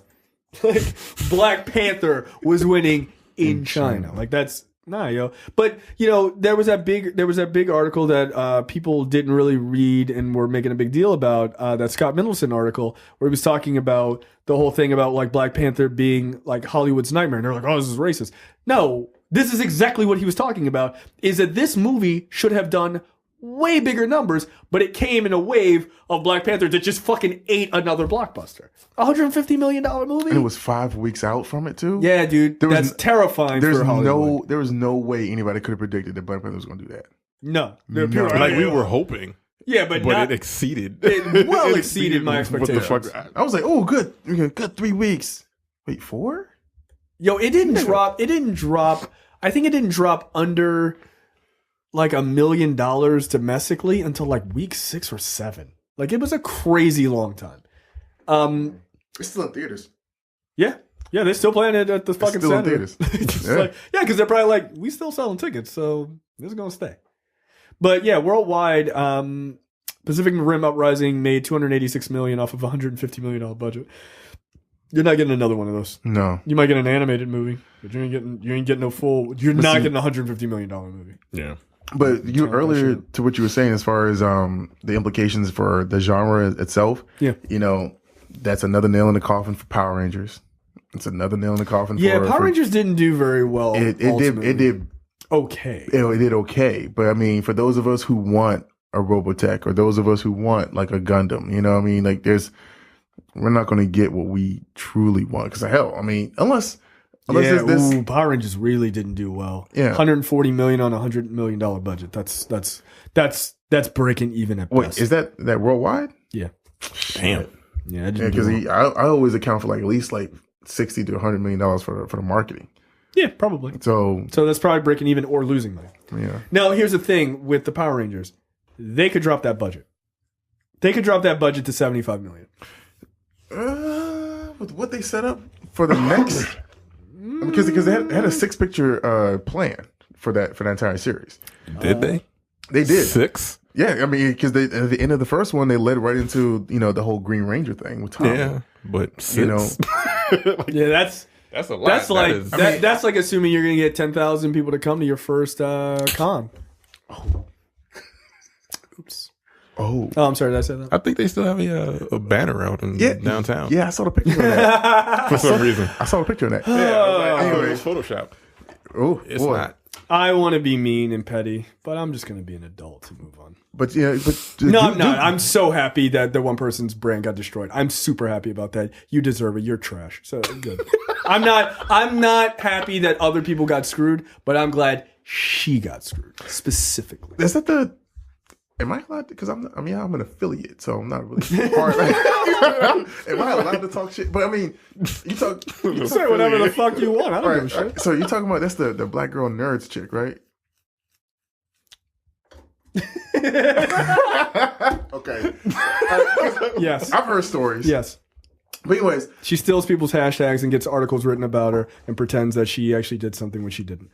That's what I don't like. Look, I'm all for supporting people, especially black people, when they do things. I am not for people doing dirt. I don't like that. You didn't build that fucking brand, you stole it. So the fact that you fucking screwed all those people and then your staff quit openly on Twitter is the best thing ever. see, at the same time, You deserve it. That's what happens when you're a piece of garbage. That's what happens. I also heard that the company was a corporation.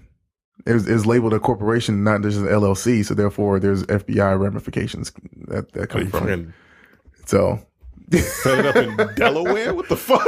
Like, you should have probably done a limited liability. But hey, maybe you should have hired someone who knows anything about business when you tried to run a business. a whole ass first year con. For 10,000 people? Dog. Yo, hey, Icarus, stop trying to fly too close to the sun. yeah, you didn't hear it from me, but they still owe the convention center $50,000. Good. Good. I hope it's 100,000. Yeah. But what were we talking about beforehand? By the way, it was not Icarus who flew too close to the sun. Yes, it was. Was it? Yes, it was. That's the mythology Yeah, that I do yeah. know. Yeah. I'm sitting there trying to play God of War. I don't know what the fuck is happening because I'm like don't know anything. What's a dwarf? Yeah, I mean, not to harp on the FanCon thing too bad, but I don't like when people are dishonest and when people steal things or pretend to be bigger than they are and things like that and not honest about the things that they build. And people build brands, they build hashtags and shit like that, and they work hard, and then you're gonna, you know what you're doing is a lie. And you're going to let somebody write an article so that you can seem popular and take somebody else's hard work. And that's fucked up. Another black person's hard work. And that to me shows how much of a fame whore you can be. We need to talk after this because I want to get more details on that. But anyways, as far as back to the when Power Rangers I thing- didn't know that, but I found that out right before the screener for Avengers. I literally looked over at Mike and I was like, I thought this was going to be the greatest take. But it turns out it was even better than I thought. Good. I don't like people do dirt like that. That's fucked up. But as far as the Power Rangers are concerned, for them to have ambitions to have a 6-movie, That's crazy Sick. ambitious, dude. how? It's super ambitious. Most people are like, 3? No, but- please? No, Let's think see about how it. the first one does. Yeah. I can even understand saying I want to do a sequel or a trilogy. I totally understand that. But I'm saying though, in the climate of a 19 movie cinematic universe, a genre was built when you also have Harry Potter, saga of 6 movies, and then you've got the Twilight movies made how many fucking movies? You know what I mean? It's like 4 or 5. Yeah. Then you have the Fast and the Furious. you got Fast and the Furious. I mean, Nine of them it's No, not, you know what? Maybe you're not crazy. It's not crazy to think that maybe we could do this with Power Rangers that's been running for 24 seasons here in America. And then it's been running since 1977 in Japan. That's insane to me. That's insane. Yeah, you would think that the fan base would have really come out. Now, I do think, I enjoyed the movie, but I do think it had some like they were trying to make it overly serious, I thought, where they could have leaned a little bit more into the mythology of it. Because, you got to remember, I mean, because you watch Power Rangers and stuff. Like, the first season or first 2 seasons of the American show were just like the Monster of the Week. And then they started leaning a little bit heavier into the general mythos. Like to me, the comic is that new comic that they did is a really good jumping off point because it's like multiple dimensions and all that. That would have been a cool thing. Like, I think, like, the second movie should have brought in Tommy. He would have been like he or she would have been the bad guy and then joined the team or whatever. Mm-hmm. Stinger for the end of the Power Rangers 2 would have been other Power Rangers coming in from other universes and being like, hey, we need your help. Yeah. Or like these character Zed or Lord Zed or whatever is coming or something like that, and then just kind of play to those kind of things. That to me would have made sense. That's what they gotta lean into that. Well, see, the plan was to go as far as the Power Rangers in Space series season that they were talking about, whatever, and like then and have the multiple teams, join up because it was an like that whole the Zeo crystal that Rita was going after in the first movie. That's something that she was trying to get for a bigger boss, right? So like a Thanos type of figure, or a Dark Spectre type of deal. So they had a roadmap, right? And it was plausible. It's just it didn't work. Could it get there? They couldn't. Yeah, look, I think if you drop the budget maybe to 75, 80 million, make a really good one that's really martial arts focused and stuff like that. Because a lot of that movie, it took a long time for them to get to the suits and shit like that. Took way too long. It took way too long, right? So look, this is one of those things that's like a good lesson to learn, which like Marvel did, right? Back in maybe 2005 or so, when comic book movies were like Ghost Rider and stuff like that, and they were all just kind of not very good. Like they wouldn't show the characters fully realized until like the third act, which looks like that's what likely is going to happen in Venom as well, because it's to save money.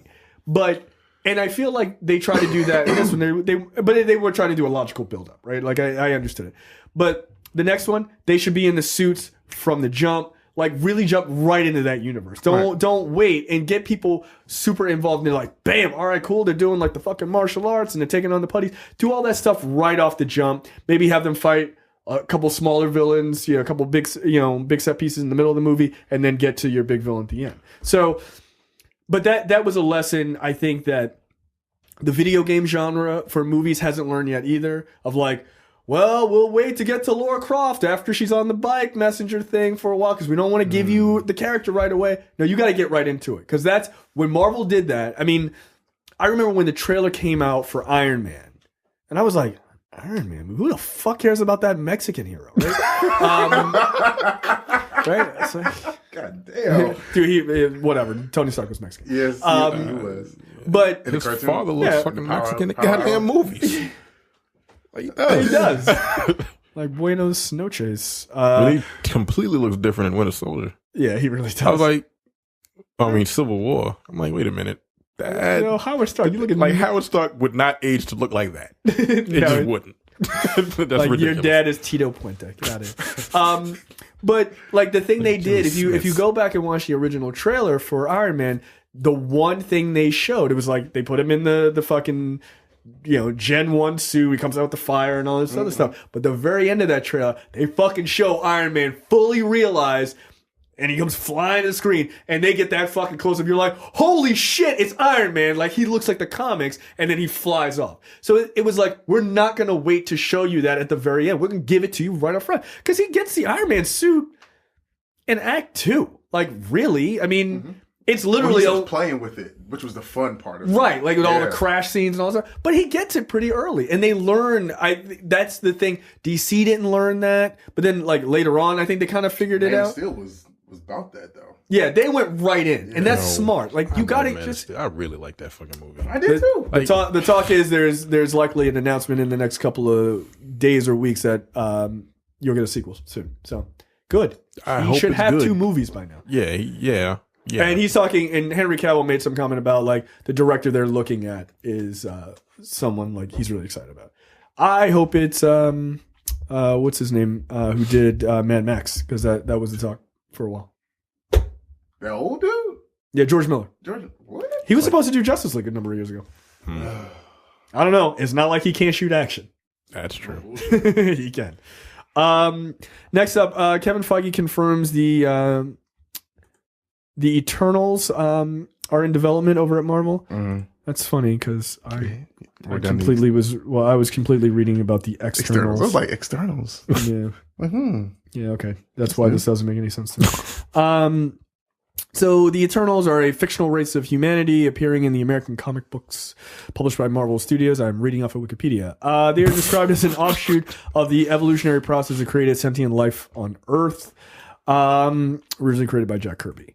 So they're pretty out there from stuff that I've seen. Okay, they're a super cosmic team. Right, I thought, well, never mind. Yeah, I don't really know much about them. I think they were created by the Celestials, if I'm correct. That's who I thought this was. In my mind, I'm thinking the like, Celestials? yeah, the Celestials. Yeah, they'd be like way too big. It's a giant Galactus and shit walking around. But I don't know. This seems like an odd choice. I'm not going to say it's wrong because who am I to tell them what the fuck is wrong? Guardians of the Galaxy? Yeah, I'm sure someone's like, oh, the Eternals, this is never going to work. Really? This is the argument we're going to make again for the 24th time? Like, yeah, no, it'll probably definitely work. But I think this might be their way of trying to make up for the Inhumans. That's what I think. I think they want to have some sort of cosmic team and they didn't get to do the Inhumans, so they're like, this is a kind of a way to pull it off. But honestly, I really don't know much about them. I feel like nobody really does. But they have here are some of their powers: superhuman strength, projecting concussion blast, heat, and/or blinding flash of energy, flight, reading, controlling minds, teleporting, transmuting objects, altering both their shape and composition, force field generation, amongst many other things. That sounds like half of what Blue Marvel can do. Yeah, Blue Marvel is super overpowered. Man, like I just got caught up on who he was this week, and it's like I've been missing this. I've been thinking Black Panther is like the shit. Yeah, no, no. Blue Marvel not only is incredibly overpowered and a total badass, smart. He's smart, and he's like a 50-year-old black dude That doesn't age. Yeah, he was just like, yeah, I was around in the 70s, kicking ass. Yeah, I'm still here. What's up, guys? Like, all right. Oh. He would be a super dope addition to Marvel. Actually, it would be a really smart move. Next up, Jumanji 2 will open against Star Wars Episode 9. As its title says, because nobody scares The Rock. Look, I'm done with this nigga. Like right against it? Like same day? Same opening weekend. Look, Jumanji was fun. It ain't Star Wars. But you ain't beating Star Wars, dog. Yeah, you're not beating. Like, come on, Rock. Once this Tower Heist or whatever the fuck movie's coming out, Skyscraper, whatever. I don't give a fuck. Dumb. When is that coming out? Like July? Yeah. When is this coming out? Next year? Jumanji 2, 2020, 2019, something like that. Yeah, I think so. Good luck.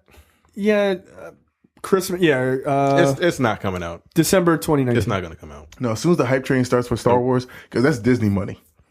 No, you're not going to beat that. Nah. The Rockers like, no, I want to keep it on. Like, no, they're going to like, shut the fuck up, Rock. We're going to push this like 2 weeks before or something like that. You can't like. Look, I get it. When people like to talk all shit. Yeah, I want to see, DC movies go head to head with Marvel movies. No, you don't. No, you don't. No, you don't. You have not proven yourself worthy to do that. Here's like you the are thing. beneath the Marvel movies. Like they just are. You just are. But like, not only that, but financially, that's just stupid. Yeah, suicide. It's suicide, dude. Cannibalism. It's fucking Star Wars. Nothing beats Star Wars. Nothing. Marvel has 19 movies, and if they were different companies, like, you gonna put it up against that? No. What? Why? It's the same audience, dum-dum. It's the same exact audience. You think kids who are super excited about Jumanji, you think they're more excited about Jumanji 2 than they are about fucking Star Wars? Nah, that's not how this works.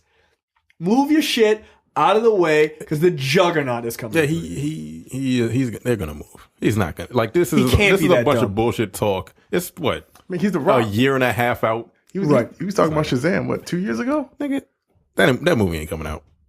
What, Shazam? Shazam. Well, I'm talking about Black Adam. Black Adam. Oh. I don't think that movie's coming out. That's a fair guess, by the way. I just don't no. No one knows who that is. No. I don't think it's gonna be good if it does come out. Okay, that is definitely it's DC. True. They're gonna fuck it up somehow. I mean, if they're doing the new gods, anything's possible.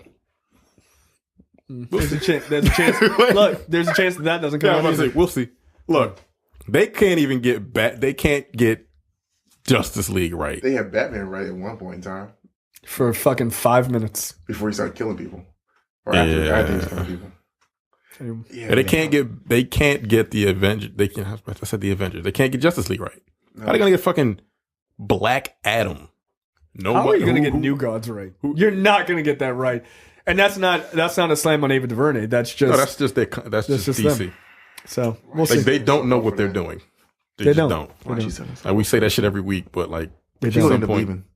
I think that's what's going to happen. That's gonna be. It's gonna end up being like, no, because it's gonna be like a studio like overreach situation where she's going to be like, nope, I'm not doing this. If I could do once upon a time, what's that movie? Wrinkle in Time. Wrinkle in Time, and I can do Selma, whatever. I don't need you on my ass, and they'll leave just like they did with the Gambit movie. And then Marvel should come in and be like, come with us if you want to live. Although they did ask her to do Black Panther, she was like, nah, I'm good. No, because she said that she wanted to do a female story. Well, she did the female story. She did a Wrinkle in Time. Now come over here and do something else. What would be what could be something Ava DuVernay could do at because she would want to do something black. A-Force. There you go. Yeah. Let her, because she wants Jesus, man, that would be that would be a good move for her because there's talk that that's what they want to do is an A-Force movie. Yeah, let Jesus, that would be fucking. Let the women run war. Let's see. I mean, I'm not saying it. I swear, Carrie's gonna listen to this and she's gonna be like, "Oh, you gonna give us permission?" No, I don't mean it that way. I'm sorry. It's not the way I mean it. I'm just saying, just yell at him, Carrie. Do yell at him. Have fun. Yeah, I think an A-Force movie would be super dope. I think you'd be stupid to give it to a male director just for optics. It would just be dope. I'm sorry, I read the next headline to this. Oh yeah. You're welcome. But I mean, it's true. Oh, that's hilarious. But I think an A-Force movie would be smart. DuVernay would be a good choice. She would be. Yeah, keep it. I wouldn't say keep it small either. Just have fun with that shit. No, fucking. I mean, it doesn't need to be the size of an Avenger. Is She-Hulk a part of the Universal deal? She would be. They technically have the rights to her now. They just can't make a solo movie. Okay, that's the whole thing with the Hulk is you can't make a solo thing with him. Or it's a lot of hoops. Yeah. So yeah. All right. I mean, look, Jumanji made $956 million on a $90 million budget. Yeah. That shit almost made $1 billion. Yeah, it was super popular. Wow. I think a lot of it's nostalgia, and then it was actually good, right? People. It was fun. Right? It was fun. Yeah. Everybody. But it ain't Star Wars. But then again, so did like the Jurassic World. That shit made almost $1 billion. If it did not make $1 billion, it did make $1 billion. Yeah, like and that movie wasn't that good. No. But that's all nostalgia. Yeah. So I think that this idea of thinking that Jumanji 2 will do the same numbers is crazy. Get out of here. Like, how do you think the Jurassic was the new Jurassic Park? Fallen Kingdom? You think it's going to do $1 billion? No. I think it'll probably do 700 million, 800 million. Unless, by the way, Jurassic World Fallen Kingdom is excellent. Yeah, like, that's what I'm saying. If it's really good, okay, fine. But if it's just like, do you want to know how dinosaurs much, again? Do you want to take a guess how much Jurassic World made? It made over $1 billion. 1.3. 1.6 billion. Damn. How? $1. How the fuck did that make 1.6? Jesus. Nostalgia. It made $1 billion foreign. It made $1 billion. No. And domestically, it made $652. Fucking dinosaurs. That's but you got to crazy. think this is the first. I mean, it was the first Jurassic Park, like really in fucking 20 years.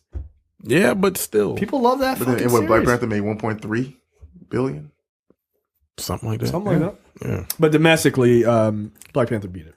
Yeah, 648 domestically, million. Black Panther beat everything except for like 2 movies or 3 movies. It's the number 4, right? It's number 3. It didn't beat Star Wars, and it didn't beat something. Titanic. It beat Titanic. Avatar. Right? No, that's not true either. No, it beat Avatar. It beat both of James Cameron's What movies. the fuck is the number 1 movie then? What? Yeah. Are you sure? Avatar domestically made 760. I thought Black Panther made more than that. 648 or 643. Okay, maybe that is the one it didn't beat. I'm sorry. Yeah, you're right. So there you go. But it did beat Titanic. All right, next up. That shit kind of pisses me off, 1.6 billion. Avatar is not a good movie. And segues into the next story. Yeah. Perfect segue. So I wrote this. This is not the title of the article, but I wrote James Cameron is a bitter bitch. He is. James Cameron is hoping. You know what? Let me just see if I can just read James Cameron's bitch ass words. Quote, I'm hoping we'll start getting Avenger fatigue here pretty soon. Not that I don't love the movies. You don't. Bitch. It's just, come on, guys. There are other stories to tell besides hypergonadal male without families doing death-defying things for 2 hours and wrecking cities in the process. It's like, oi. Wait, Hold on. what? How the fuck you say I love the movie, but then talk so much shit about it? Wait. Let me open this real quick. Because I heard you read it, but you need to. But I need to read see it myself just to see. Okay, so wait. Let me just read the part that I find the most fascinating, which is, it's just, come on, guys. There are other stories to tell besides hypergonadal males without families doing death-defying things for 2 hours and wrecking cities in the process. That's interesting, coming from the guy who directed Terminator, Rambo First Blood Part 2, Aliens, Terminator 2 Judgment Day, True Lies, Avatar. Like, dude, you Brown have Gully. a butt. Yeah. Wait a minute. Is there a reason that James Cameron has been married 5 times?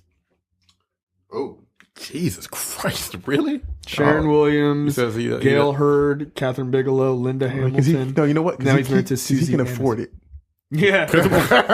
Yeah. He says Every time he does he's them, attracted that's- to strong women. That's what he said a couple years back, right? Yeah, Or last year. Yeah, Linda Hamilton was like, bye, nigga. She only gave his ass 2 years. God damn. Damn, he was only married. Shit, he was only married to Catherine Bigelow for 3. I see a pattern. Oh, and he was only married to Gail Hurd for 4. Yo, he does not stay married very long. This woman, Susie Amis, you on borrowed time, yo. Yo, you are on super borrowed. He's never been married 10 years. Except for this new woman. Yo, James Cameron is a dickhead. He seems like it. He's a wild dickhead. Yeah. To root He's for so fucking fatigue. salty, yo. He's only saying that because it beat Titanic. His movie got beaten. How can you expect your movie not to be beaten like over time? Like, come on, like you set a precedent. Good for you, but you know, like I let think, it go. I think you're forgetting the title I wrote. James Cameron is a bitter bitch. Like he is. Like he is a bitter bitch. Because look, dude, you have the second highest grossing movie of all time. 2 of them. Two in the top 5. 2 in the Yeah. top 3, right? Of all time. Come on, man. Like, oh, there's other science fiction stories to tell. Then tell them. Why the fuck you keep doing Avatar movies? No, yeah. You got 5 of those lined up. Why don't you do another Terminator movie? Why don't you do anything else? But see, anything that he does isn't original though, because there's always some sort of like story that preceded it. Yeah. Well, I mean, maybe not Terminator 2 so much, but I mean, Terminator. I mean, well, Terminator was that, but then Avatar is, like I said before, Fern Gully, Dances with Wolves. yeah, it's a white guy goes native and he becomes the best of them. I mean, Right. we've seen this movie a Yeah, fucking thousand times. but The Last Samurai. Yeah. Yeah. What the fuck? Yeah. I don't think I've ever seen that movie. It's I know not what bad. it is, but It's not a bad movie. I've It's never not seen bad, it. but the implications of it is just like, ugh. Yeah. He came, he learned, He's the better best. Yeah, he's the best one now. Really, Tom Cruise is the best samurai. Yeah. What was it? The fucking joke on Dave Chappelle? Like, yeah, I got a movie idea for you. The Last Nigga on Earth starring Tom Hanks. Oh, it's just. What movies did he? But Wow, like this idea of hoping that there will be fatigue for movies that people enjoy. Why? Why? Not with these sales coming out. Yeah. For Avengers, boy. But the thing is, like, dude, there is plenty of sci-fi in other movies being made. I'm sorry that these movies are really popular. I'm sure when you were a kid back in 1845, you really enjoyed Westerns. Nobody was like, I hope Westerns go away. Why? They were like that because they're saying that this was like the downfall of the movie genre because they were all the same thing. There were people saying stuff like that back then. Sure. But I'm sure James Cameron enjoyed it when he was a kid. Yeah. So what the fuck is the difference? Also, there's more money in Hollywood. Also, all those movies, all these science fiction movies, the lower budget science fiction movies, how do you think they get fucking funded? Because of that sweet ass Avengers movie money that's coming in. That's where it comes from. It doesn't come out of thin air. For every Captain America movie that makes $1 billion, they get to make 10 or 15 $40 million movies and just be like, hey, let's invest in this. Let's see what happens. Yeah, there's nothing wrong with that. Look, as much as Hollywood rails against Netflix is the only one putting out a bunch of fucking sci-fi. Who else is doing sci-fi? Amazon. But we just don't know because we can't find it. It's a fair point. Yeah. A fair point. I mean, Netflix has that show Orbiter 9, apparently, that's really good. Like, I think it's a I don't Spanish know show. what the fuck that is. What is it? Yeah, no one knows. There's a million shows and movies on Orbiter Netflix. 9? Orbiter 9. Yeah. It's like it's a Spanish show or something like that, but it's a sci-fi show. But apparently it's really good. My aunt was watching The Messengers, which is basically all about the Bible and these like 7 angels that come from that. Oh, sorry, I fell asleep. Yeah, and like, they basically got to go against the devil.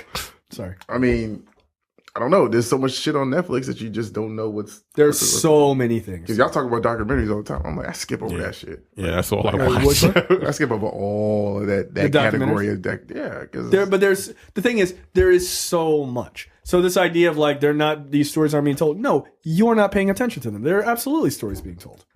Like to me, it's ridiculous to even try to like intimate that's true. It's just not. But he's just being bitter because his movie got beaten by a superhero movie. You wouldn't have heard shit from James Cameron if all these movies were making $700 million. Well, you wouldn't care. I'm pretty sure no one would go talk to him unless.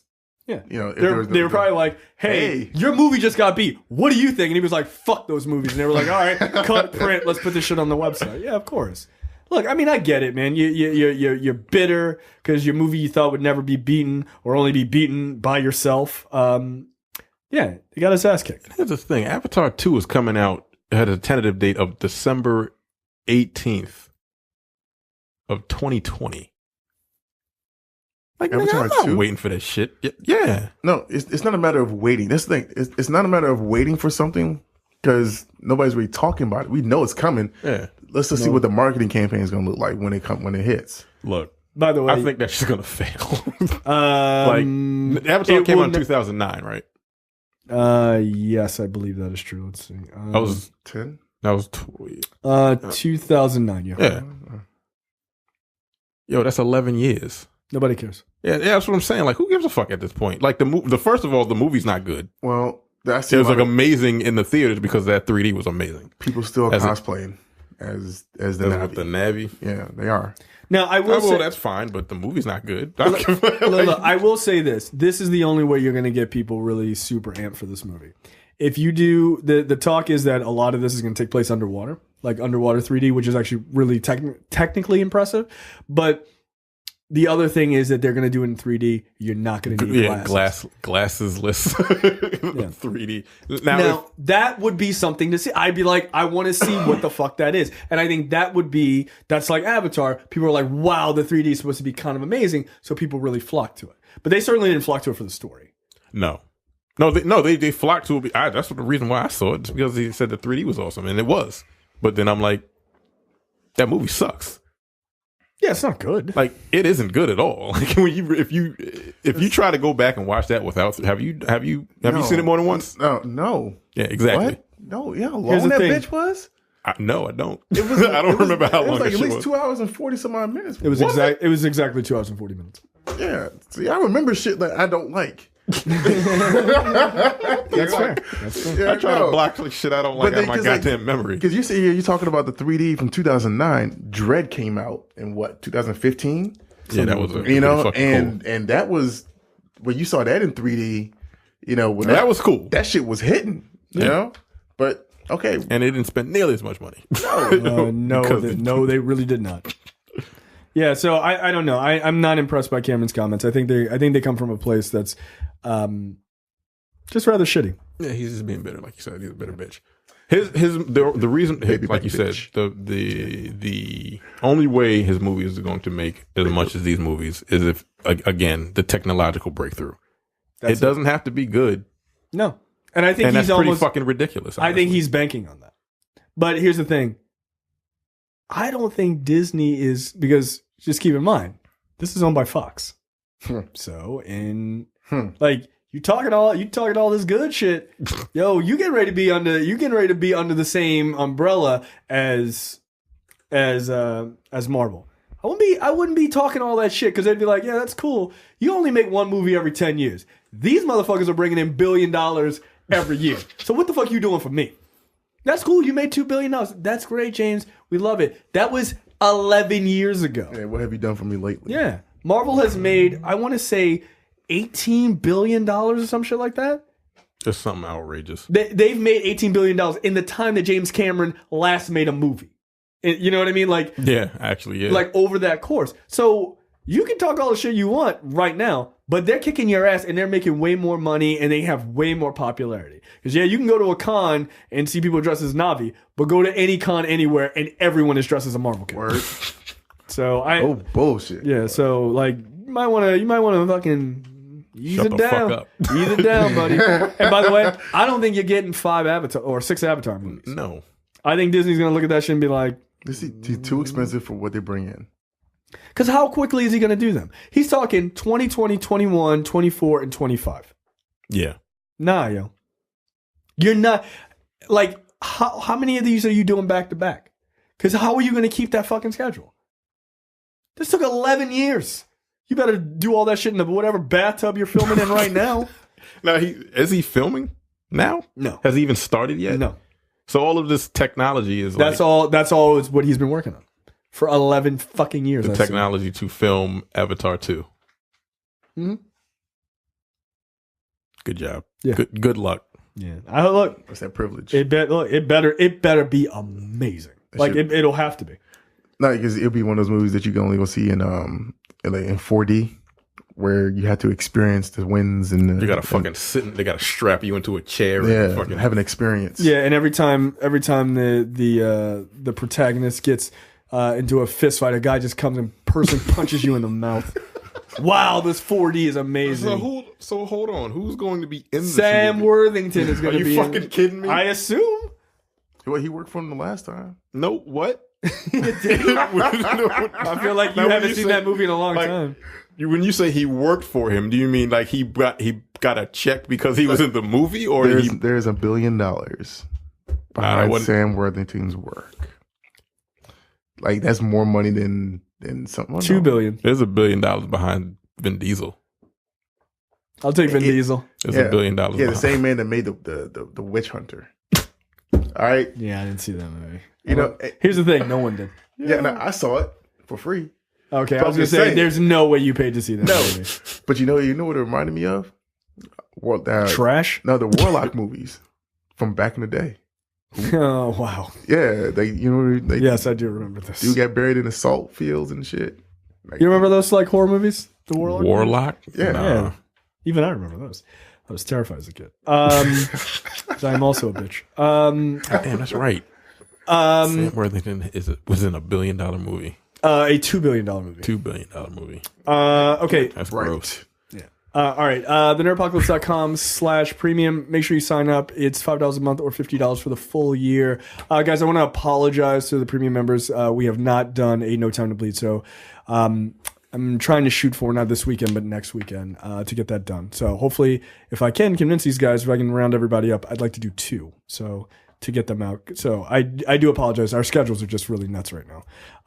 But again, sign up for premium content. There's a brand new episode of Airing of Grievances is out right now. Micah and I did, which was very funny, entitled The Secretary. So check all that out. thenerdpocalypse.com/premium. All right. What the fuck brought to you by JTD. Demetrius, you are up. Well, I can't see. JTD got these sites here with all these damn cookies. Oh, here, you can use basically it says that China launches a fresh crackdown on bizarre phenomenon of funeral strippers. Wait, what? These stories are tailor made for what he thinks of us, aren't they? Well, this one was from Mike. I forgot to mention that you were going to. Okay. So Yeah, this is a very Micah story. All right. Well, it says the practice described as illegal and which corrupts social morals is still a huge problem in rural areas. Burlesque shows at some funerals aim to draw more mourners and show off the family's wealth in a practice that has gained popularity over the years. Nah, dude, that's a genius idea. That's a $1 billion idea. I mean, China's Ministry of Culture has said last month that it was targeting striptease and other obscene, pornographic, and vulgar performances at funerals, weddings, and other traditional public gatherings. That's not vulgar. Have you seen this? Oh, well. Well, hold on. Oh, there's nothing pixelated. Are they twerking against the? Oh, she needs some help. She needs some milk. I'm sorry. That is. Keep going. It's not working for me. It's just not working for me. This is. Yo, they're stripping at dudes' funerals. Come on, man. This is all right. Like let these people be. Look, They showed off the money. I mean, if Africans could get married and then start throwing $20 bills at the bride and stuff, what difference does this make? That's not just Africans. That's a lot of cultures too. Oh, well, in a lot of cultures. I went to an Iranian wedding that was like that. I was trying to put my foot on a 20. Slide that shit over. So there's way too much cash on the floor. Like, excuse me. Honestly, I hate going to funerals, but if there is some tits and ass going on, yeah, well, of course, then I'll go. Oh, my nigga Terrence died. Hey, y'all better sing that fucking song for me. I will. Like, I really miss my nigga. Yo, that song is so fucking good. Yo. My people, you can sing it too. Just change the N to the W. Now back to the song. That fucking video is hilarious. Yeah, this is ridiculous. Wow. Look, I'm all for it. No, I don't. Them, no. Look. No, I'm gonna need to leave more ass. You're gonna need to eat like again. 8 I ain't cheeseburgers. gonna know, but still, I'm gonna haunt you. Yeah, they need to go. I'm gonna haunt you. You don't have no ass, no ass. You know, fucking flat ass strippers to my goddamn. Hey, homegoing service needs to be a party. Yeah. It does. So. Only black people call it a homegoing. This is so funny. It's such a uniquely black thing. It's true. All right, Terrence, you're up. God damn it. Strippers at funerals. Hey, look, again, I'm all for it. Yep. Is Jada Fire a strip? I don't know. She makes it rain, though. Okay, well, there you go. Like, yeah. Giant Australian. yeah. Let's go. Let's just Giant Australian funnel web spider gets named Colossus. Colossus. The Australian reptile park adopted a venomous funnel web spider so big it had to be renamed fittingly. Yo, how big is that thing? Milking venomous spiders is not a job for the faint-hearted. I would assume so. But employees at the Australian Reptile Park Zoo in New South Wales are willing to do it for the good of humanity. Before you milk a Sydney funnel web spider, however, you need to obtain a spider, and the park now owns a real whopper. 3 inches? Yeah. That's not that big. I guess it's big for that. Yeah, I guess it's for that particular spider. Like, those fucking huntsman spiders are horrifying. They're the ones that like grab fucking birds. Yeah, they grab birds out of birds. In like Australia. The not the husband spiders, but the camel spiders. Yeah. Those are other ones are big. That's a different one, but yeah, they're both. The camel spiders aren't spiders. Aren't they something different? I don't know. Don't know, man. But all I know is I don't like any of that. I've heard stories where like people be like sleeping and shit, like soldiers and shit. Yeah, and they just kind of see them big ass. No. It's not that they see them. They hear them. They hear them walking. No, I'd be like, yo, I have bone spurs. Fuck that. I'm leaving. That is not a like, thing. there'd be gunfire in my fucking tent, and they'd be like, "What are you shooting at?" It's like, you see this big ass fucking camel. No, it's a precursor to Starship Troopers. Hey, you don't realize it. You don't need We're that. on Clondalkin now. I don't want to be here. You want to live forever? Is the largest. Yeah, that's fair. The Colossus is the largest male funnel web spider ever to be handed into the reptile park. The park posted a dramatic Facebook video of I'm not watching that video. Who looks a little grumpy. On Tuesday, it warns readers that recent rainfall has caused the potentially deadly spiders to emerge in large numbers. No. The Australian park encourages brave members of the public to fuck. No. Not. Yeah, I need you to collect this spider. It's 3 inches long and it's very venomous. That's cool. I'll collect it with this fucking claw hammer. Bam! I couldn't even do that. I couldn't get close enough. That's wow, how terrifying. you're a real arachnophobe. If that thing, I couldn't kill it. I'd have to get like my wife to kill it if I was married. Wow, you're much of an arachnophobe. If this big fucking thing was like crawling on your wall, I would leave mid-show. Like, nope, goodbye. I'm going home. I'm dead serious. Yeah, fuck no. I've seen that movie several times. I've seen clips of that movie and it really bothered me. I've actually seen that entire movie several times. I don't know how the fuck. I don't know how because it's on television. But I wouldn't run out of a room like fucking James Cameron over here. Hey, look, I'm a bitch when it comes to spiders. Baby back bitch. Yep. I'm a baby back bitch when it comes to spiders because I don't like those like in person. Nah, you'd be like Avatar 5. And then run out. Like snakes. I have no problem with snakes. No, snakes don't bother me. Spiders, see, you don't fuck with snakes. I just saw a video or this chick was like looking at a snake and shit snapped at her and it got her face. I was like, yeah, nah, fuck. See, don't do that. Don't do that. Like, right. That's dumb. Like if it's just chilling. Because dude was like, it was a handler and he was like, showing her the snake. Like, the bitch was like, arm's length. But I guess that. But even then, you can't move your hand up enough to fucking swat. No, like spiders, they're terrifying to me, and I don't like spiders, man. I really don't. I cannot stand those. I don't. Like, okay, if it was a camel spider, like sitting in the corner, what would you do? Oh, get up and fucking leave. Exactly. No, but like that thing, 3 inches, I could kill. You go ahead and handle the camel spider. I will run upstairs to my car and lock the door. And lock us in here like, click. Nope. They might know how to. I'll deal with that shit. I got this thing about me. Like, if you're in my house, I gotta take you out. Like, no matter what. Yeah, no, you're violent. You're in violation of my space, right? Yeah. This is my home, and we're gonna fight, bitch. Like, this is the way it's gonna happen. Like, seriously, because I do it. Like after the initial I had to fight shock, a bat. I fought a bat. Like them shits. Those motherfuckers were like erratic as fuck because they can't see. Right. And then I was sleep naked one time, and then all I hear was like just screaming in the living room. I get out there, I'm like, what the fuck happened? And then I had to grab a broom, and then the shit kept coming at me, and I had to still yo man. Because she was already gone, locked the bedroom door and shit. So I was like, okay, I gotta handle this shit. That's just a fucking hilarious image. You barely awake, naked, holding a broom. I'm a man. Like, okay, bitch. You gotta give yourself that talk, that pep talk. Yeah, it's a spider. I'm a bitch. No, like a bat. I've dealt with a bat before. I've dealt with snakes. I've dealt with fucking centipedes and all kind of other bugs. Spiders. That's my line. It's a line. I can't cross it. So I had pass out.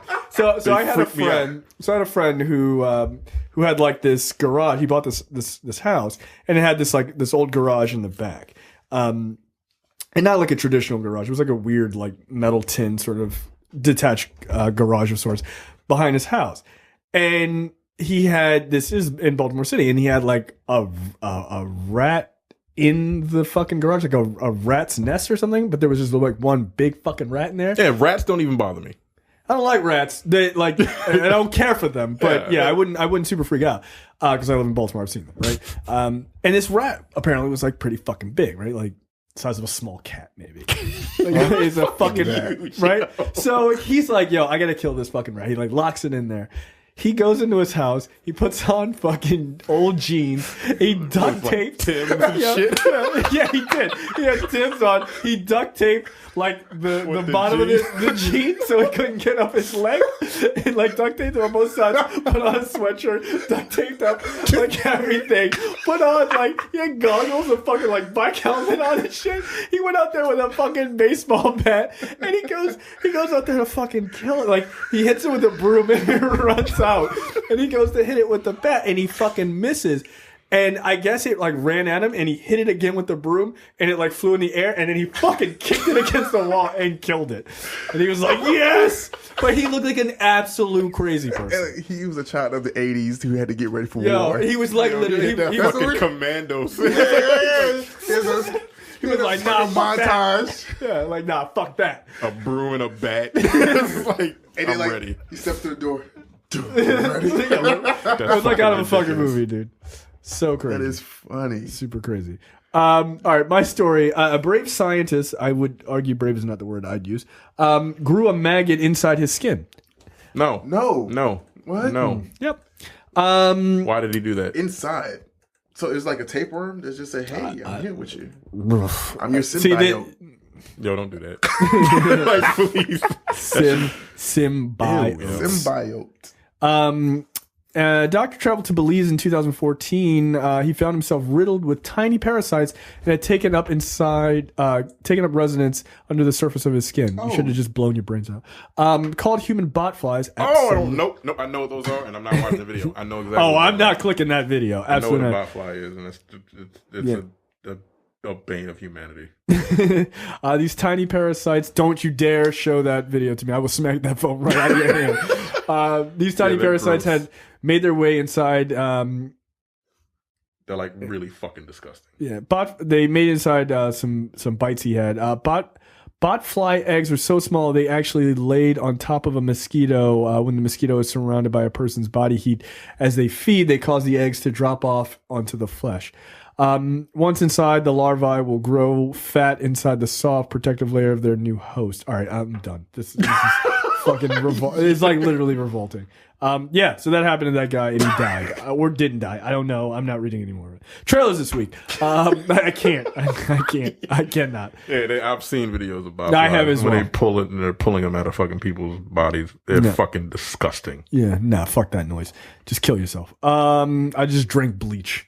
like, nope, it's fine. Trailers this week. Anon. This is a pretty interesting trailer. Starring Clive Owen. This is weird. Yeah, it is. It's a little weird, but it also comes out like May 4th. Like it's like super fast. Of course. Friday? Yeah. Star Wars Day? Yeah, I think so. Is that what that is? Yep. May the 4th be with you. Get it.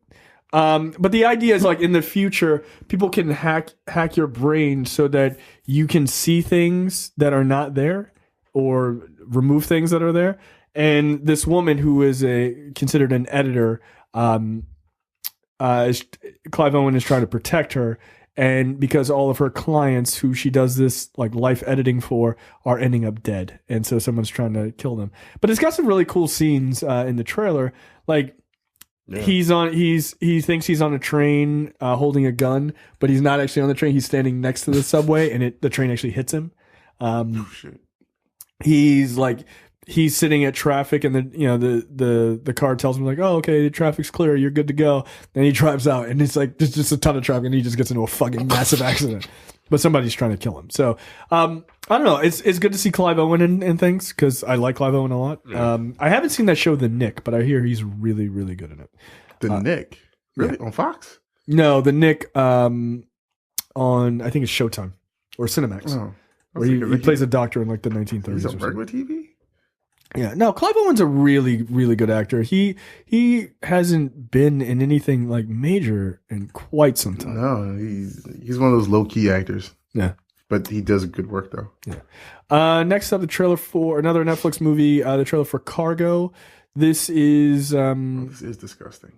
Oh yeah, I'm not watching that fucking video. You're disgusting for watching it. I didn't know what I was looking at until y'all didn't really give too much. YouTube bot flies. No, if you're watching the fucking video. No, that doesn't. I watched a little bit of it. That doesn't show like how gross that shit is. Yeah, it just looks like YouTube bot flies. They'll show people pulling bot flies out of their fucking flesh. I mean, it got to that point. Nope. But, okay. Anyway, trailer for Cargo. This is another Netflix movie. This comes out, I think, May 14th. From the producers of The Babadook, starring Martin Freeman. Based on a viral short film, is the story of a man and his infant daughter who are stranded in the middle of zombie apocalypse in rural Australia. When he becomes infected and the countdown begins for him to find protection for his daughter before he changes forever. So it looks really good. It looks like a smartly done. I know the short film. I think I've seen it. Did you like it? Yeah, I think it was pretty good. Yeah, this is yeah, I heard about this. I don't know if I've seen it, but I did hear about this short film.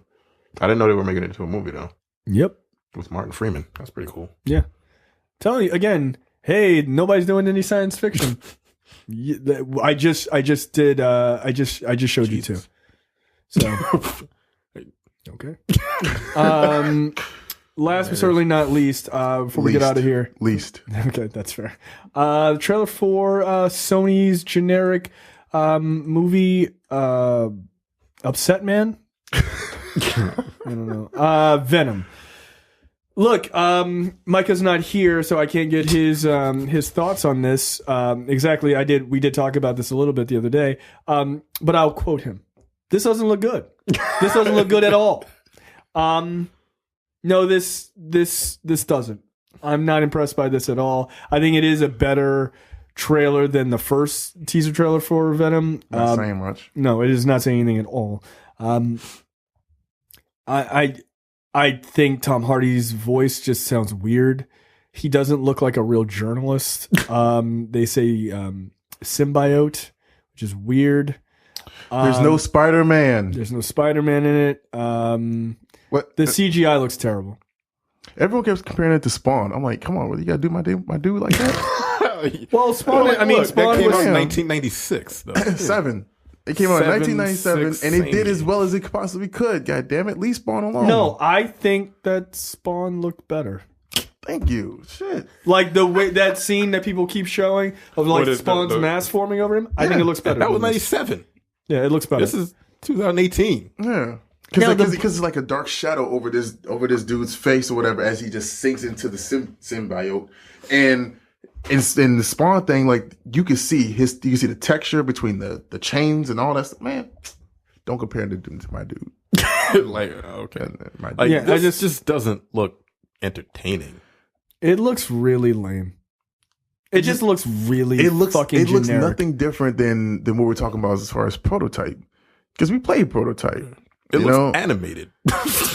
When you that I can't believe transformation- anybody is seeing this and thinking, wow, this looks like a really impressive movie for Venom. A whole lot of people were saying Yeah, a that lot of they people liked saying it, they- but then the majority of everyone else was like, "Are you fucking dumb?" Yeah. Like, But again, this looks, Like, again, it does the thing that 2005 movies did. It doesn't show you anything really until the very, very, very end, and it's very brief. And I think that synopsis that came out that you only get to see Venom fully realized in the last third of the movie is likely true. I wouldn't even. No, I'm not. You I'm paying to see this? things. I'm a fan of Venom just because I like Cool. I like everything about where he came from and what he's about and all that shit. I like that stuff. But this is wrong. Because in my mind, the only thing I can see is, oh, Spider-Man goes where? He goes into space. He goes to the moon of Titan to fight Thanos. And then, it would be nice. I know it's not going to happen. It would be nice that he gets, overtaken by some black goo that gives him a little bit of an edge, and then he comes back home, wears it for a little bit in Homecoming 2 or, prom, some shit. I don't know what it's going to be called. And then, yeah, but then it's still out of sync with what is right with the comics because he's an adult when he gets the suit. He's not a teenager. I mean, even that part to That shit me isn't bothers that big of a deal, but I Because just the rivalry with Brock though, yeah, that there's- matters. yeah, right, Because exactly. he has to be working at the Daily Bugle, Where is this taking place? This is not San New York. Francisco, San Francisco. and like because there was a There's a story, Lethal Protector, that Oh. takes place in San Francisco. and that's when you start seeing like the 5 other symbiotes that have Symbiotes. yeah there's like 2 female ones, like it's like Riot, Rampage, and some Fred. I can't remember all the names, but yeah, there's an actual story of him being in San Francisco. But Was he already Venom by then? yes, and the thing is like Basically, Spider-Man told him like, "Hey, if you don't fuck with people, like you can go out there and just like be a decent dude." yeah, but like where's he going to get the inspiration for this suit? So what's this character's name? Because he has no affiliation with Spider-Man whatsoever, unless he sees him passing by like on a TV screen or something. He says, "Oh, I like that look." Then that would be like the cheapest fucking thing you could possibly do. You don't think they won't do that? So what's this guy's name in this movie? Eddie Brock. Eddie Brock. Did he move to San Francisco in the Lethal Protector? Yeah. Yes. Yeah, But he no, was already He was He's already already Venom. Venom. He Yeah. didn't get the suit there. okay. This is all wrong. This is a mistake that they were making like this is like 1994 Roger Corman Fantastic Four. You know what I'm saying? Like it's just wrong. So this is just the one-off then, right? I would how do I you would Off argue. these. I would argue that is probably a one-off. The budget is super low for this. I want to say they're doing this one for like 90 million or something like that. It'll make it money back probably. Yeah, I'm sure it will. It just doesn't. I look. I have no interest. It doesn't look good. I will see it. I will see it because I'm interested to see what they do. You'll see it for free. I'll see it for free. I'm not gonna pay. I am not gonna pay money to see. I don't think I would even want to sit through it. Honestly, I wouldn't. Damn. I'm. The more I think about it, the more that I talked to my man Tyler about it. No, it just looks bad. Like it looks like this is what happens when you get this is the downfall of comic book movies. Is a bunch of mediocre trash. Yep. It's not shovelware. People, it's not the people who get like, oh, people are going to get tired of like all these big budget Avengers movies. No, because those are good. This is the shit that people you just throw together. Yeah, they don't give a fuck. For what? It's A cash grab? Because it's a cash grab. Like who? Like everyone wants a Venom movie, so they gave him one. But what they did is they just gave you a Tom Hardy movie and then threw Venom in on. But see, the thing is, everyone, not everyone. I'm not going to keep saying the word everyone, but there are people out there. It's like we should trust Tom Hardy's judgment when it comes to his roles. This motherfucker was a MySpace wannabe model and shit before he got big. You know, he's a regular ass person who has been lucky, just like or fortunate to get certain roles that he's got. I mean, here's the thing. I think Hardy is a good actor, but a good actor being in a bad movie happens all the time. All the time. Look at Michael Fassbender. It happens way too often for him. Shut up. Almost every time for him. One could say. One could argue. Yeah. But I don't know. I'm not particularly impressed. And it looks like a cheap crash grab. So, all right, whatever. No, I'm good. Like there's been so many photoshops of him actually grabbing Spider-Man. I'm thinking, yo, like my favorite is with the New York Yankees hat on. Yes, I ain't seen that one. Yeah, that shit is fucking hilarious. It's got like a fucking like a New York fitted on. Yeah, this is no. Yeah. What do you think about the design of Venom? I don't hate it. I like it because it's accurate. How is it going to be comic accurate though? Yeah, there's not going to be because there's no Spider-Man. Yeah. This is what I'm saying. Like, this shit is stupid. Like, if you can't do it right, why do it at all? Like, don't half-ass things. Did they show the entire in Spider-Man 3? I don't remember what he looked like. Did he have the spider? He basically had it was like tentacles all over it, but he still had like raised white webbing. I thought he looked better, frankly. No, he had the symbol. He had it on his chest. He was too. Yeah, so the mandibles or his jaw was too human-like. Yeah, that's what made it wrong. Like that right there is wrong. That's wrong. Yeah, I mean, I thought Venom looked better, and he wasn't big enough. Yeah, he was like Spider-Man size. Yeah, and the thing is, they should have. What they thought they were doing was like, hey, we'll get a big guy, Tom Hardy, but like, no, Venom's fucking huge. But the thing is, like, you could just CGI it. Yeah, it doesn't really matter. I didn't understand why they went with Topher Grace's physical size. I'm like, Topher Grace is a skinny dude, which is fine, but just CGI it though, so he's big. Mm-hmm. Like, I don't really understand why they're like, no, it has to be a bodysuit. Guys, we have magic. It's called CGI. It's fine. Like, who cares? Honestly, he doesn't look terrible in this, like the face and all of that. No, in the new one? No, in Spider-Man 3. Like, that's not bad. Yeah. It's not bad. He was just too small. Yeah. And they didn't show enough of him. Because they didn't have the money for it. They had the money for that shit. They were like, nah, I don't know about that. But animation wasn't all that great either. No, it was not. I'm looking at this sequence now when they're fighting on the building. It's bad. Yeah. It's legit bad. But no, they're gonna fuck this up again, and this time it's gonna be a whole movie of him. Tom Hardy just speaking through gauze or whatever the fuck he's doing. I wonder who the voice is though. It's Lance Reddick. Are you sure? Yep. They announced it that it was him because it sounded like him, but I didn't see it on IMDb. No, it is. It is. It's him. Somebody else thought it was T.C. Carson. Kratos. Old Kratos? Yeah, he's gotten old quick. Yeah, You seen him lately? All white hair. Yeah, he looks like he's got like sunken in cheeks and shit. Like he was in something recently. Black Lightning? No, he wasn't Black Lightning. Yeah, he wasn't Black He Lightning. wasn't Black Lightning. Yeah. He played his father. So there you go, Venom. Not impressed. Nah, I'm not. Pass. Nope. Yep. I'll see the screener if they do one. If they don't, well, you guys tell me about it. See, and the thing is, when you have a company that is putting out 18 and 19 movies, you see what they're doing. You see what other companies that have not been doing so well, like, a la like Suicide Squad or, stuff like that. Why would you think this would fly? Like Sony? Because you know why? Because Avi Arad has nothing else.